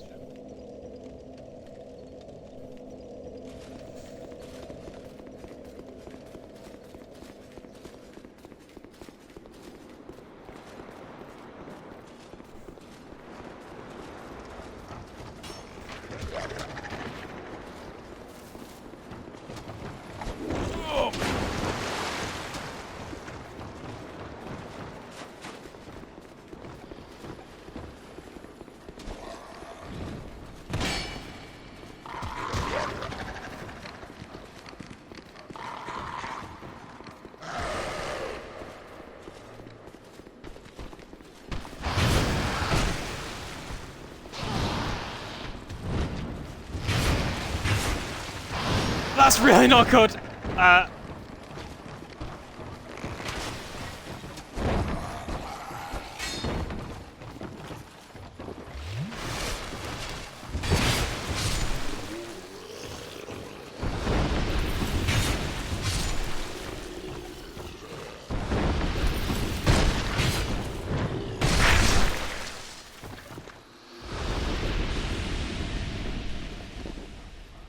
But yeah, I don't know, sorry.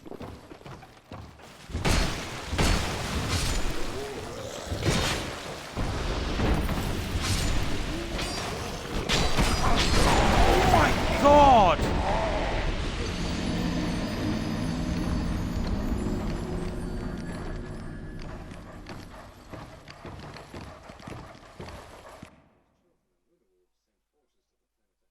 Fuck.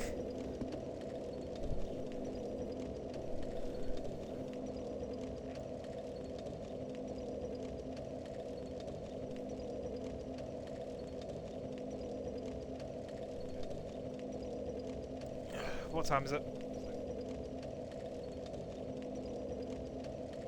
Almost 5. Alright.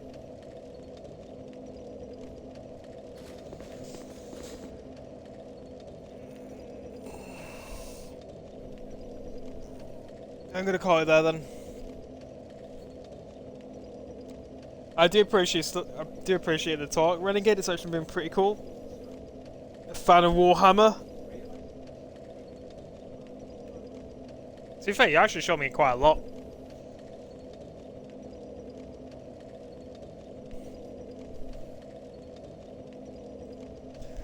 This stream though was, in terms of gameplay, has not been the most exciting. I do apologize for that.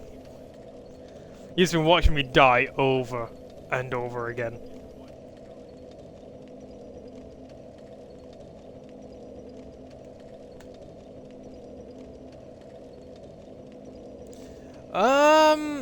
Surprisingly, yes. Again, I've not played this game in a couple of years, but the amount of deaths I'm suffering is insane.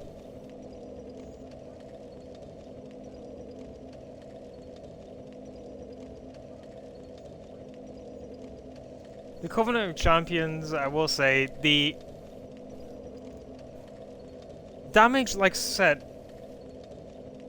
it's something I can deal with, because when you play Elden Ring, especially the DLC, the enemies hit insanely hard. But the thing about Elden Ring compared to this, I'm so used to enemies not really delaying attacks. And mainly in the DLC, in the base game they delayed attacks to oblivion, but they're more choreographed. In this one, a lot of the times there are not too many choreographed, if that makes sense.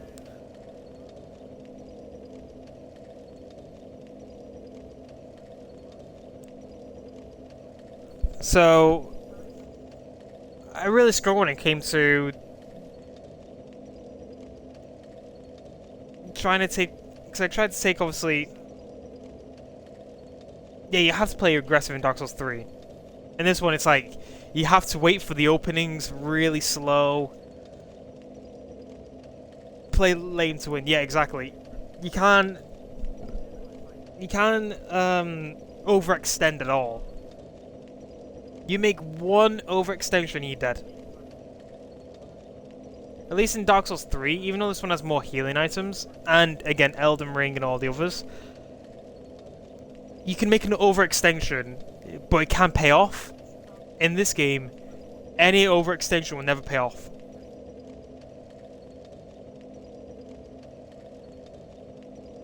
It'll always basically make you pay quite poorly.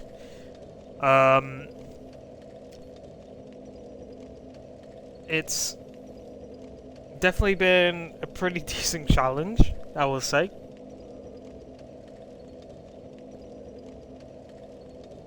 I think the next boss is the Flexi Sentry, then we've got the Rune Sentinels, the Gargoyles, and then the first major boss, if I remember correctly. The one with the handcuffs and the Iron Mask. Can't remember what it's called. There's a lot of bosses coming. Jesus Christ.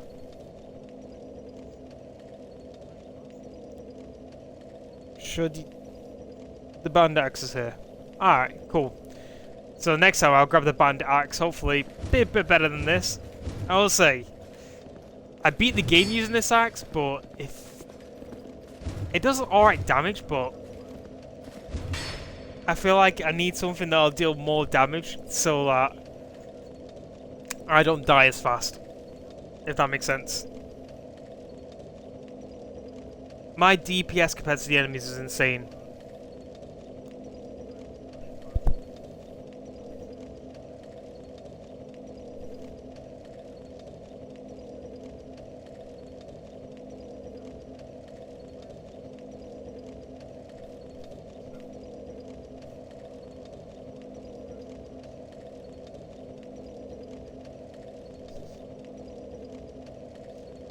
But yeah, I hope you have a great day or night wherever you are. I don't know what country you're in, so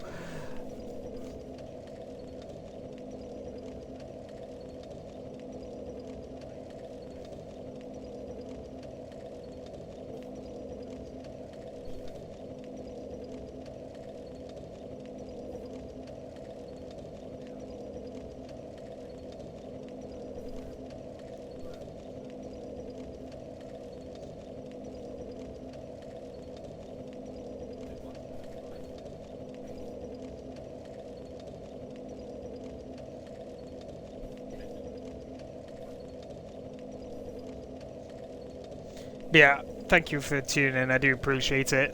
Like I said, great talk. It has been a great talk. And I'll probably be back. Back with Dark Souls probably. What day is it today? Saturday? So maybe Sunday or Monday? One of them two. I'll probably play a bit of Black Ops 6 later. Yeah, until then, have a nice day, and take care. Goodbye.